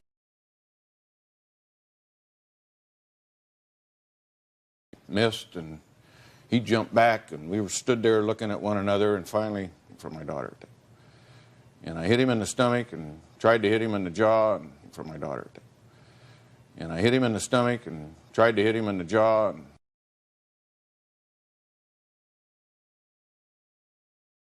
I said, "This isn't finding her. I'm leaving." I bent down, picked up my cell phone that had fallen on the ground, walked over to my car, around on the passenger side, opened the door, and in a rage, he came running over to the side of the passenger side of the car, took the heel of his hand, smashed it into the windshield. I said, now that's going to cost you. Got into the car, turned the key, and of course the power antenna came up. Well, he's standing right there, so he grabs that, he bends that over. He grabbed the windshield wiper and he spun that around. And I backed out and left. Does your daughter have a drinking problem? She does. For how long? To my knowledge, about, probably 5-6 years, as it turns out. It's been fairly Before she met Steve? Yes. All right, well, there are a lot of questions that I have for you, but I'm going to let Mr. Timmons... Steve? Yes. All right, well, there are a lot of questions that I have for you, but I'm going to let Mr. Timmons... Well, his daughter has a problem drinking, and we've gone through it for a long time and tried on numerous occasions to get her help. I told her if there was another incident with the police that she was going to have to move out. And when it did happen, when she was released into Phil's custody. You mean there had been an arrest before? 2 weeks before. Is that right, Mr. Schnabel? That's correct. What happened in that incident? Again, she was at my house drinking, and police got involved and arrested her for that. And that was the last straw. Judge Judy will continue in a moment. You decided it wasn't your problem anymore. But you, just as a human being, you don't allow somebody who's intoxicated to go wandering off into the brush where she could have really been killed. And later today... You didn't give me the money until Friday. Till Friday? You got the money way before then. No, I didn't. Now, yes, you know what? I kept a journal of everything. Well, kept a journal Miss Landros, you got the money. Talk to the judge, please. Real cases, real people. Judge Judy. Phil Schnabel says his daughter's ex-boyfriend, Steve Timmons, damaged his car during a fistfight. Steve claims Phil's daughter is an alcoholic and caused the incident. Okay. Tell me what happened with his car. After he assaulted you, where did he hit you? In the chest and in the head. That's pretty much what he says. What happened with his car?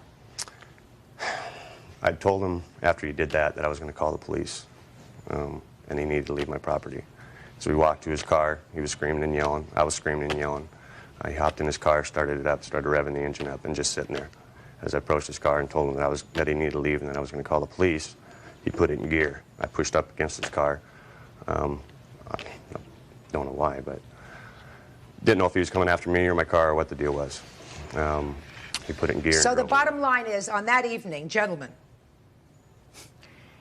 you both lost your tempers. That's correct. Mr. Schnabel,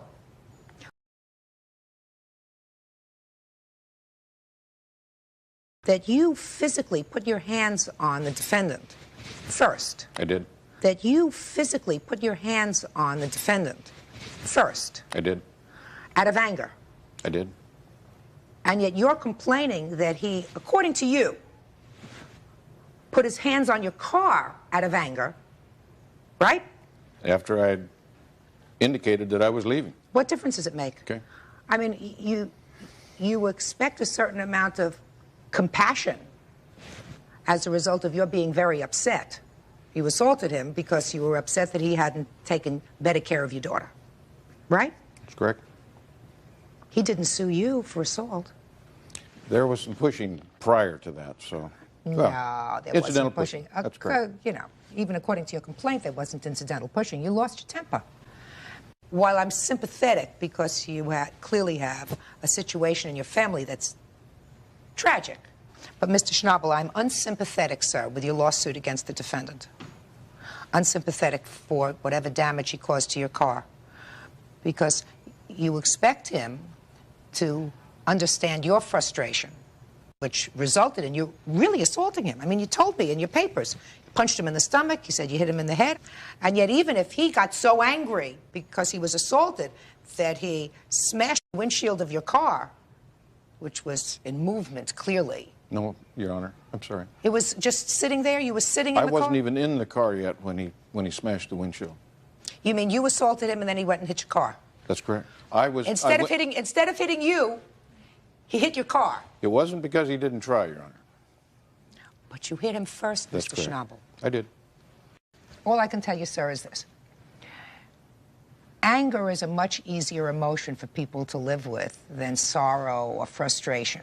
It's much easier to be angry with somebody else than it is to internalize within your own family situation. He didn't create the situation with your daughter.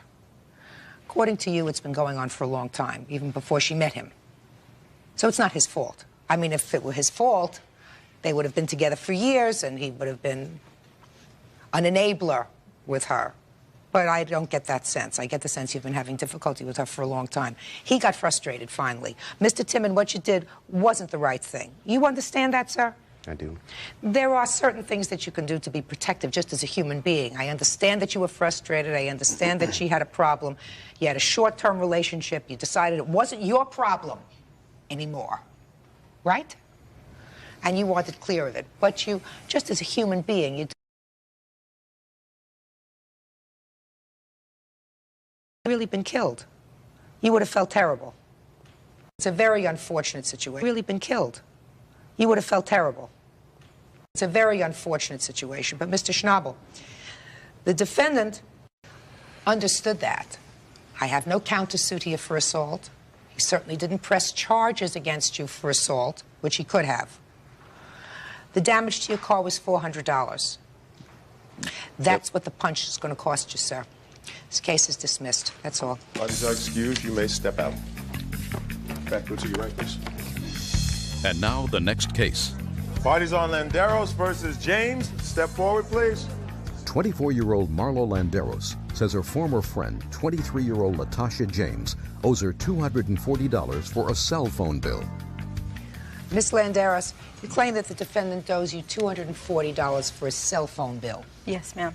Tell me how that came about. Okay, Latasha James, she's a former friend of mine in which I met at our previous employment about 5 months ago.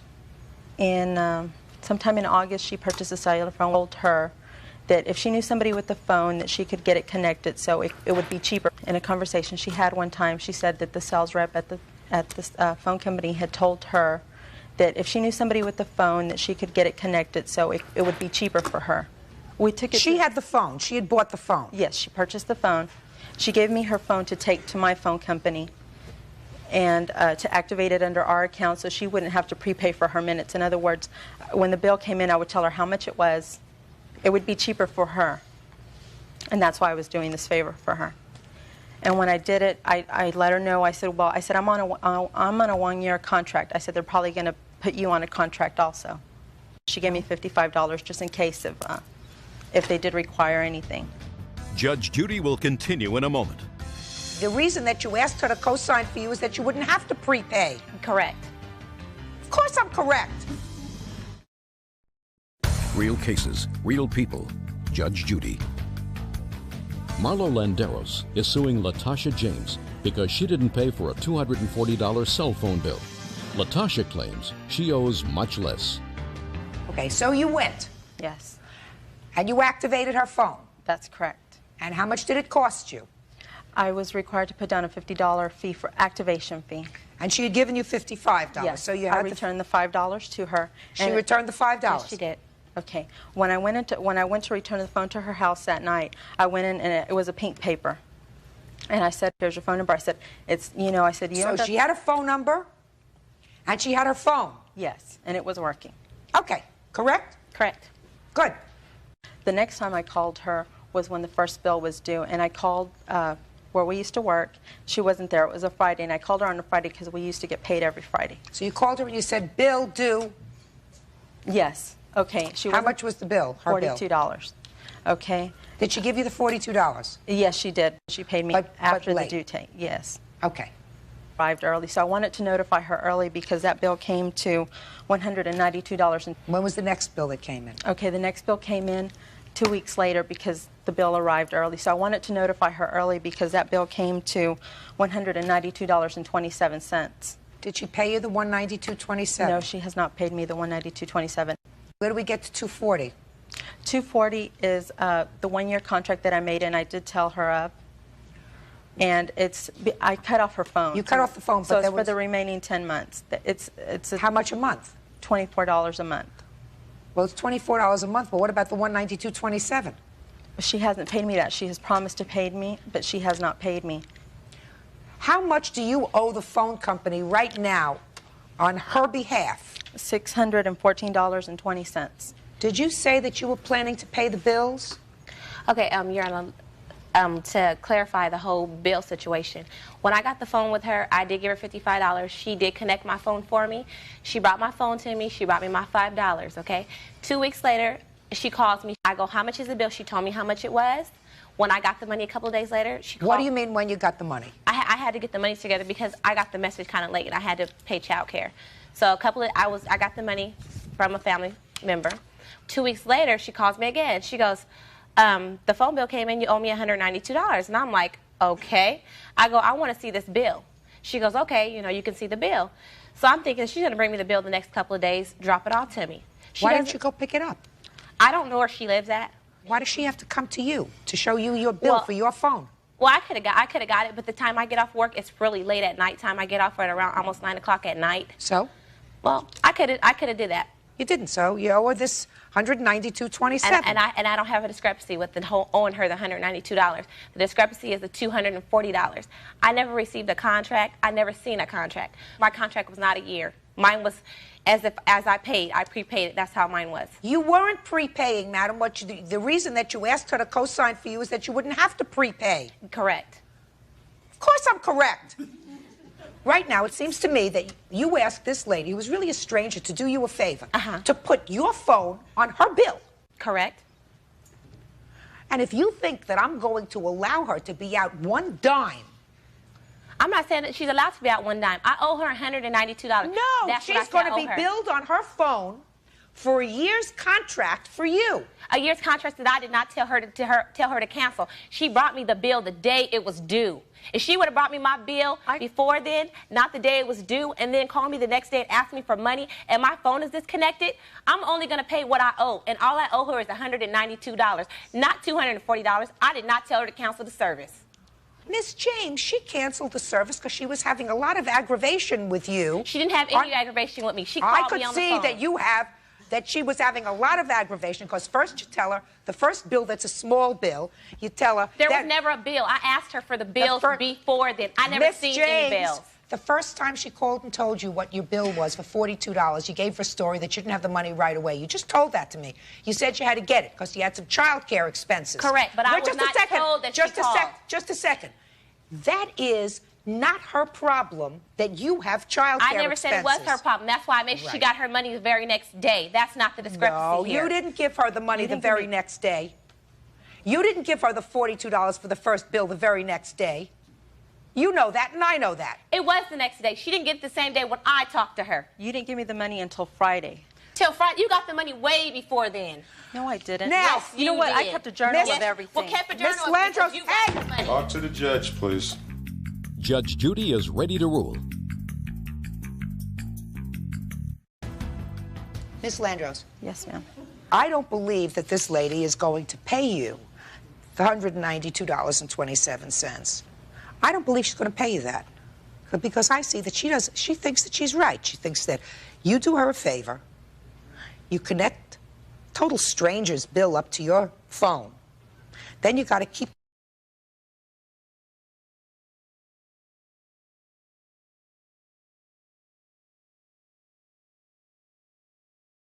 calling her for the money. Then she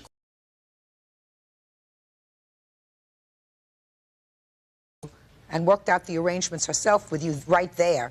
Instead, she gave you the phone and said, go ahead and do it. I was working. That's not her problem. Since when is she a partner in your misery? Since when is the stranger a partner in your problems? If you were so interested in making sure everything was going to be done just the way you wanted to, you should have said,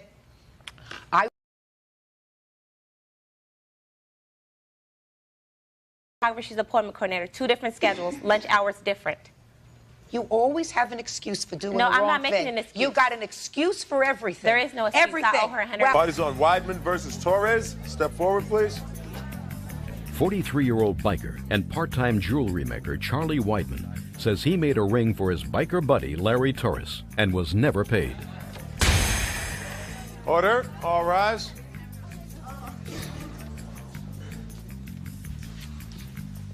Now, this is case number 332 on the calendar in the matter of Weidman versus Torres. Parties have been sworn in, Judge. You may be seated. What Sir? happened to you? Carpal tunnel surgery. Did it work? Yeah, I can feel, Good. but I don't know how well. Mr. Weidman, you and the defendant were friends for a while. Are those prescription glasses, Yes, sir? ma'am. You and the defendant were friends for several years. 5 or 6 years, yes. And according to you, you do jewelry, make jewelry I'm part-time. an electrician by trade. It's a little hobby on the side. And you had a ring that he liked, and you agreed to make one for him. Yes, And had you discussed the price with him? yes. He's going to pay me $700. I'm trying to wrap it up within 3 to 6 months. There was no set payment plan. And you made him the ring? Yes, Did you give it to him? yes, And did he pay you for it? no, So that's why you're here. yes. He got the ring back. You gave it to him? Yes, he came pounding on my door wanting his ring back. And I had it appraised for $300. He wanted $700. So I gave him the ring back. He's lying. I wouldn't So- be going through all this right now if he gave me back the ring. Why is he asking for $2,600 and not asking for the ring back? Because he's already got the ring back. He's just suing for verbal agreement, which I have nothing, he never said anything about that. He gave it to me as a gift. Why This would man he- has stayed in my house, used my washer dryer, ate my food, drank my booze, never charged him a penny. So And what do you now he think- wants So what do you think this is- $2,600 for a $300 ring? Forget $2,600. But assuming, sir, that you were close enough for him to live in your home, right? Why would you think that at this point he's suing you? He's mad about something. I don't know. He wants money. I don't know what it is. Tell me. I don't know what kind of delusions he's having. I've never lived at his house, for one. You stayed I've in my stopped house many by, times. a Stopped couple by. of times and spent the night a few times. We've gone out drinking together. And he's never given me that ring back, or I wouldn't be at this stage of the game. Let me see the ring, sir. You say that you have one that was just like it. Yes, ma'am. Can I see it, please? Like it. Not the Right there, appraisal. yeah, the Just take off the ring. Let me see it. I want to give her this paper. I'm not interested in your appraisal. Your appraisal is really not important.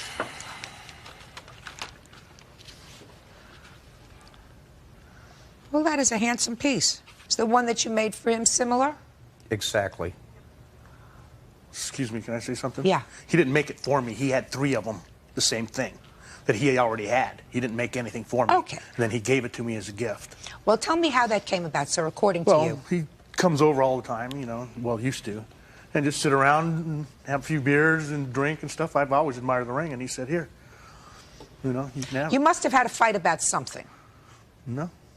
Something Here's the doesn't ring. sit right with No, me. it doesn't sit right because every word out of his mouth's a lie at this stage of the that's what game. you say.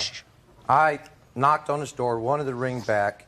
There was this girl named Kelly. They weren't dating at the time. We went to Ojai to go have a drink, me and her girlfriend. We had a real bad time that night. And That's so why she you're came suing back. Hey, don't talk to him. It's irritating. So at the time that you went for a drink with Kelly and her friend in Ojai, Yes. he wasn't around. Yes, And something happened when you were out there having a drink. right. Had you already given him this ring? Oh, yes. Okay. How much before?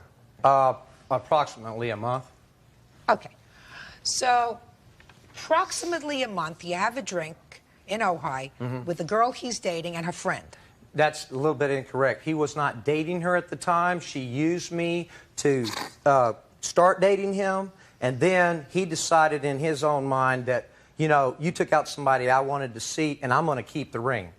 And that's exactly what happened. And if he could sit up here with a straight face and tell you that I gave him a ring, I'm never giving a woman a ring, and on top of that, I'm not sleeping with him. That's a good thing. That's pretty bizarre for him to even say that. Well- I've never given anybody a $700 item in my life. Mr. Weidman, the reason, quite frankly, sometimes if people are really good friends, Mr. Weidman, don't get excited, please, sir, and don't shift from foot to foot. if you're a really good friend of his, it's not so bizarre that if you had several of these, even if you just had one of these, and he said, I really love that you might not take it off and say, I want it to please you. I'm not financially able to give him a $700 item. Okay. Now, you charge $700 for the ring. Right. Because there's $700 worth of gold here? There's approximately about $450, $500. Worth of gold, because it's a heavy ring. Right, 26, 25, But the other couple of $100s is for your labor in making Right. it. Now, the only thing that I have to determine is whether you gave him back this ring. And I can't understand why he would be here if you gave him back the ring, sir. Money. That's all I can figure. Your Honor, I make $1,000 a week. I'm a union electrician. I make $30, $45 an hour. I have my pay stubs right here, and believe me, it's not money. Then why are you asking $2,600 for a $700 Because ring? I have the ring, you know, it was like $700. The cost coming from the Bay Area, I estimated about 200 miles. It's 800-mile round trip. Lost wages at $30, $45 an hour. 2 days is $487. Appraisal was $50. The process server was $115.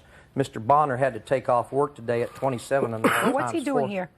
He's the witness that a few months later that Mr. Torres still possessed this ring. I figured he was going to start this today. Step up here, sir. Tell me your name. Richard Bonner. Mr. Bonner, how do you know Mr. Torres? He's done some work for me. What do you know about this ring? I've seen it. When was the last time you saw it on Mr. Torres? Oh, it's, I think it was March when he was doing some work for me. How do you remember it? He's done more work for me since then. Judge Judy continues in a moment. I don't have the ring, so I don't know Well, what to tell you. What? You may not have it, but I don't believe that you gave it back to him. I did give it back to him. I don't believe it. And later today, Tell me how much each one of these pool cues cost. We figured between $1,800 and $2,000 per cue. And what do these pool cues do for $2,000 a piece? real cases, real people. Judge Judy. Charlie Weidman claims he made a ring for his biker buddy Larry Torres and was never paid. Larry says he gave the ring back to Charlie. Mr. Torres, it is not common sense that you gave him back the ring and he goes to the trouble of serving you with summons, which cost him money, having the ring appraised, which cost him money, if in fact he had the ring in his possession. That just doesn't make sense to me, sir. No, I don't have the ring, so I don't know Well, what to tell you. What? You may not have it, but I don't believe that you gave it back to him. I did give it back to him. I don't believe it.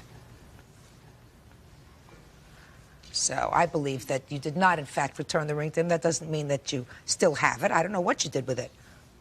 Only you know what you did with it, and you didn't return it to him. Now, Mr. Weidman, I know you're suing for $2,600, and the truth of the matter is I'm not going to give you $2,600. I'm going to give you the $700 that you say you agreed on with this gentleman to pay for the ring. I also think that that gave you somewhat of a profit. You know, you said that there was profit. I'm speaking. That the gold in the ring itself was worth about $500 maximum, according to you. Mr. Torres was, in fact, a friend of yours. I don't see why you shouldn't charge him something, you know, because you did use your skill in making the ring. And if that's the way you do business with your friends, that's your business. But I'm certainly not going to give you a windfall of $2,600, sir. So the judgment in this case is for the plaintiff in the amount of $700. That's all.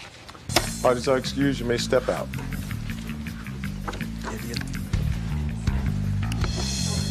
And now the next case.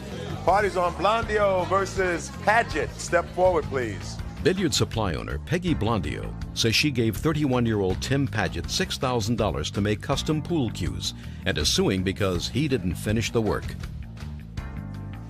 Well, I must admit it's nice to know at my age you can learn something new.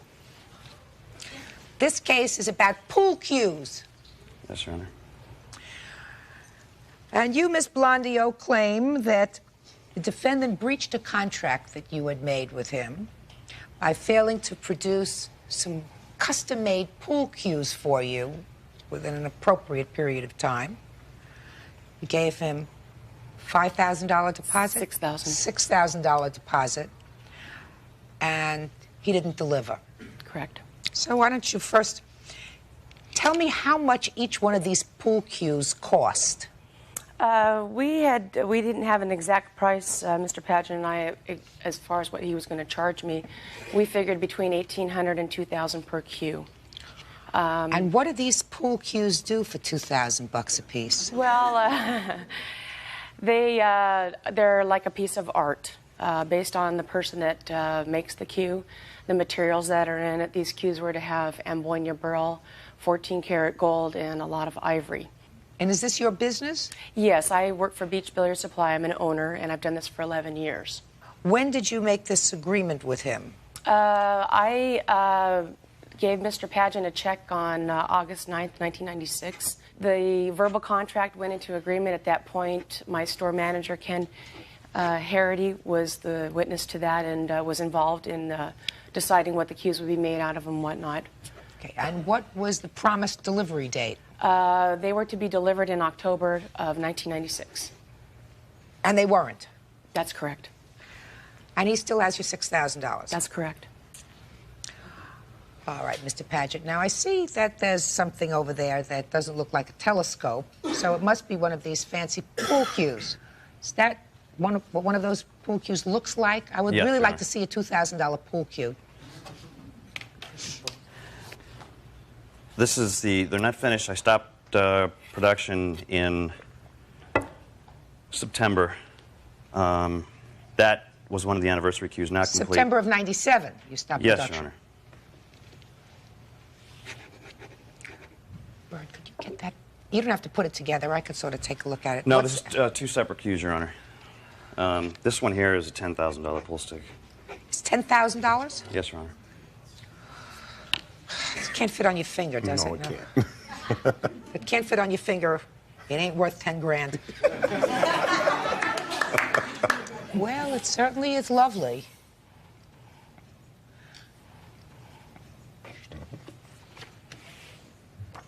How long does it take you to make one of these things, sir?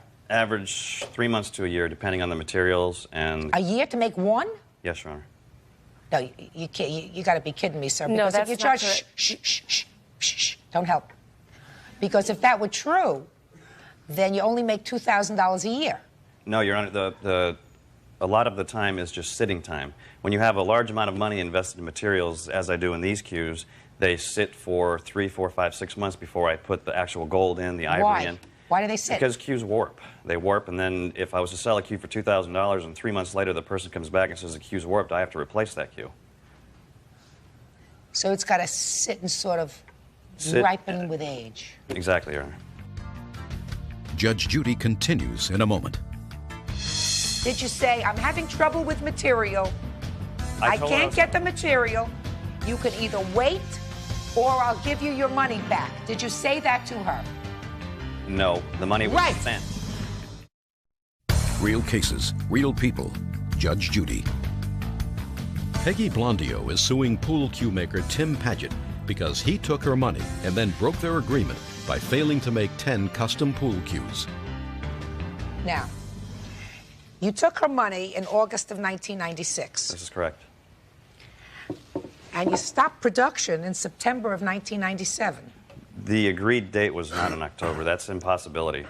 My name is in the Blue Book of Pool Cues. It says right in here that it takes me 3 to 8 months to make a cue, and that was 2 years ago. Just a second. 3 to 8 months. Correct.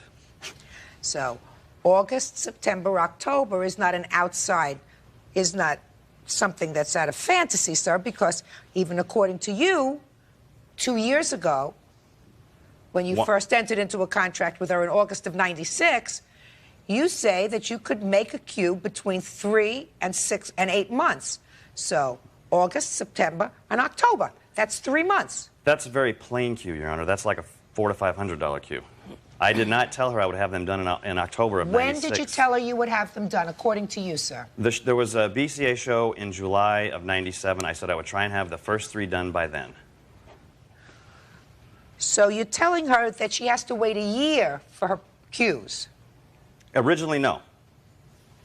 July of '97 was the show in Las Vegas. That's 11 months later. That's August of '96 to July of '97. okay. That's 11 months later. Correct. That's when you said you would have them for her. Exactly. And you didn't. I told her in January that I had not received the material yet. I was having major problems with the wood, that it was going to take longer. She asked me for a date, and I could not give her one. Well, then why didn't you give her her money back? She didn't ask for it. She just said, get them done as soon as you can. Excuse me, I did. What did you say? My mother, as my business partner, had not contacted Mr. Pageant in November, requesting the money back because I had come into some financial situations where I needed the money. So she had asked him to replace the money. I also did somebody call and ask you for Her the money mother back asked in me November? for the money back. I confronted Peggy. I said, Peggy, is this true? Do you want the money back? And Peggy says, no, don't pay any attention to my mother. I do not want the money back. I want the cues. Get them done as soon as you can. Those were her exact words. No. What was the next conversation that you had with him after your mother had the conversation with him and asked for the money back? I told him that, yes, I was entering, I was entering some financial situations, that I did need the money back. He said that he'd already invested in the materials and therefore couldn't give me the money back. Then I said I needed the cues as soon as possible as we were entering the Christmas season, and my hope was to sell them then. Well, that's not so far off. He said, I've already invested in some material money, and you said, well, if you've already done that, as long as you get me the cues before Christmas, then fine. And what did he say? Well, in November, I was told I'd have them in the first or second week in December. In December, I was told I would have them in January. In January, I was told I'd have them in February because I wanted to go to a trade show. They never were produced. I tried to at least get 3 cues because there were supposed to be 10. That never materialized. My bi-weekly phone calls were reduced to weekly, monthly, and then bi-monthly. My store manager, Ken Haggerty, was witness to the date of completion that Mr. Pageant had stated to me, and that was October. Step up. Tell me your name, sir. Ken Haggerty. Were you there when they made this contract? I was. And what do you recall was said? To the best of my recollection, what we talked about, because I was part of the conversation, was what was going to be in the cues, approximately how much they would be worth, and when we would possibly get some of them.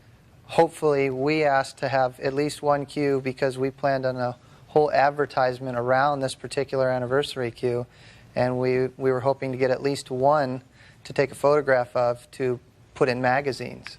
What did he say about delivery, if you remember? Make sure if to the best of my recollection, it was going to be by October, and then it became November, and then it became December, and it just progressed. And I spoke to him personally a couple of times, asking when can we get our cues, and I continually got excuses why we couldn't get them, and that was it. Now, sir, to date, you do not have any pool cues to give them. Is that right? I stopped production on them when I was served papers by her attorney. And that was September 17th, Your Honor. Judge Judy continues in a moment. Did you say, I'm having trouble with material, I can't get the material, you can either wait or I'll give you your money back? Did you say that to her? No, the money was spent. I have receipts for over $5,000 worth of material that was sent out.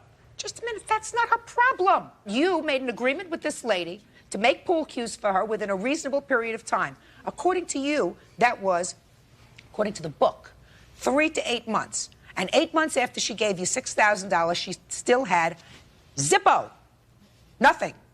So you breached the contract. You got to give her back the money. My limit is $5,000 here. Judgment is for... Chia sẻ với các bạn những cái điều kiện để bạn có thể tham gia được cái chương trình du học về Đức. Thì đất nước Đức là một cái đất nước châu Âu, và hiện nay thị trường Đức là một cái thị trường thu hút được rất nhiều các bạn học sinh mong muốn đến đây để du học, và đặc biệt là chương trình du học nghề. Thì du học về Đức điều kiện là gì, lộ trình như thế nào? Video này mình sẽ chia sẻ cụ thể với các bạn như sau. Về điều kiện thì thứ nhất là bạn phải tốt nghiệp cấp 3. Thứ hai là bạn phải có sức khỏe tốt.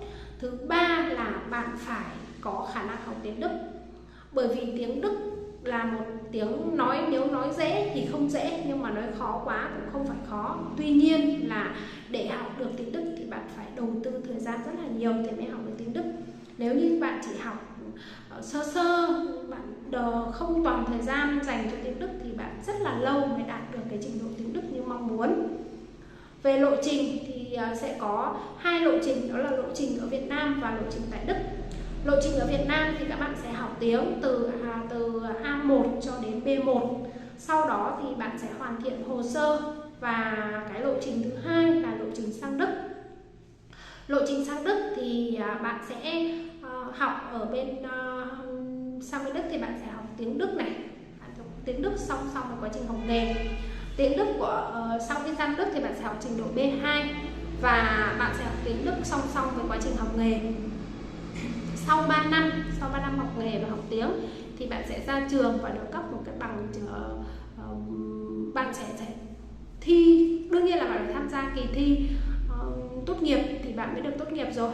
Và sau cái thời gian tốt nghiệp đó thì bạn sẽ ở lại Đức làm việc tối thiểu là 2 năm. Và sau 2 năm bạn có thể lựa chọn một đất nước khác để bạn làm việc, hoặc là ở lại Đức với cái thẻ định cư lâu dài, thì đó là tùy vào cái nhu cầu của bạn, mong muốn của bạn. Và đi du học nghề Đức thì đó là về lộ trình. Và vậy thì tổng cái lộ trình chúng ta phải đi nó rơi vào khoảng từ mình tính là khoảng 1 năm ở Việt Nam và 3 năm ở bên Đức thì là 4 năm cộng với 2 năm bạn làm việc ở bên Đức nữa thì là 6 năm và bạn sẽ hoàn thành cái chương trình du học nghề Đức.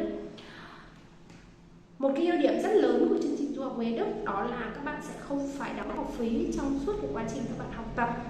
Trong suốt cái quá trình bạn đi du học nghề, bạn học nghề tại Đức thì bạn sẽ không phải đóng học phí, mà bạn chỉ phải đóng cái chi phí để làm hồ sơ thủ tục cho bạn đi sang Đức thôi. Và sang Đức thì bạn vừa học nghề, bạn vừa đi làm. Vậy thì bạn sẽ có trợ cấp lương với cái mức thu nhập từ 25 cho đến 35 triệu. Thì sau khi trừ đi chi phí thì chi phí sinh hoạt thì bạn vẫn có thể dư ra đâu đó 10 cho đến 15 triệu một tháng. Vậy thì với những cái ưu điểm của chương trình du học nghề Đức như thế thì bạn có nên lựa chọn đi du học nghề Đức hay là không?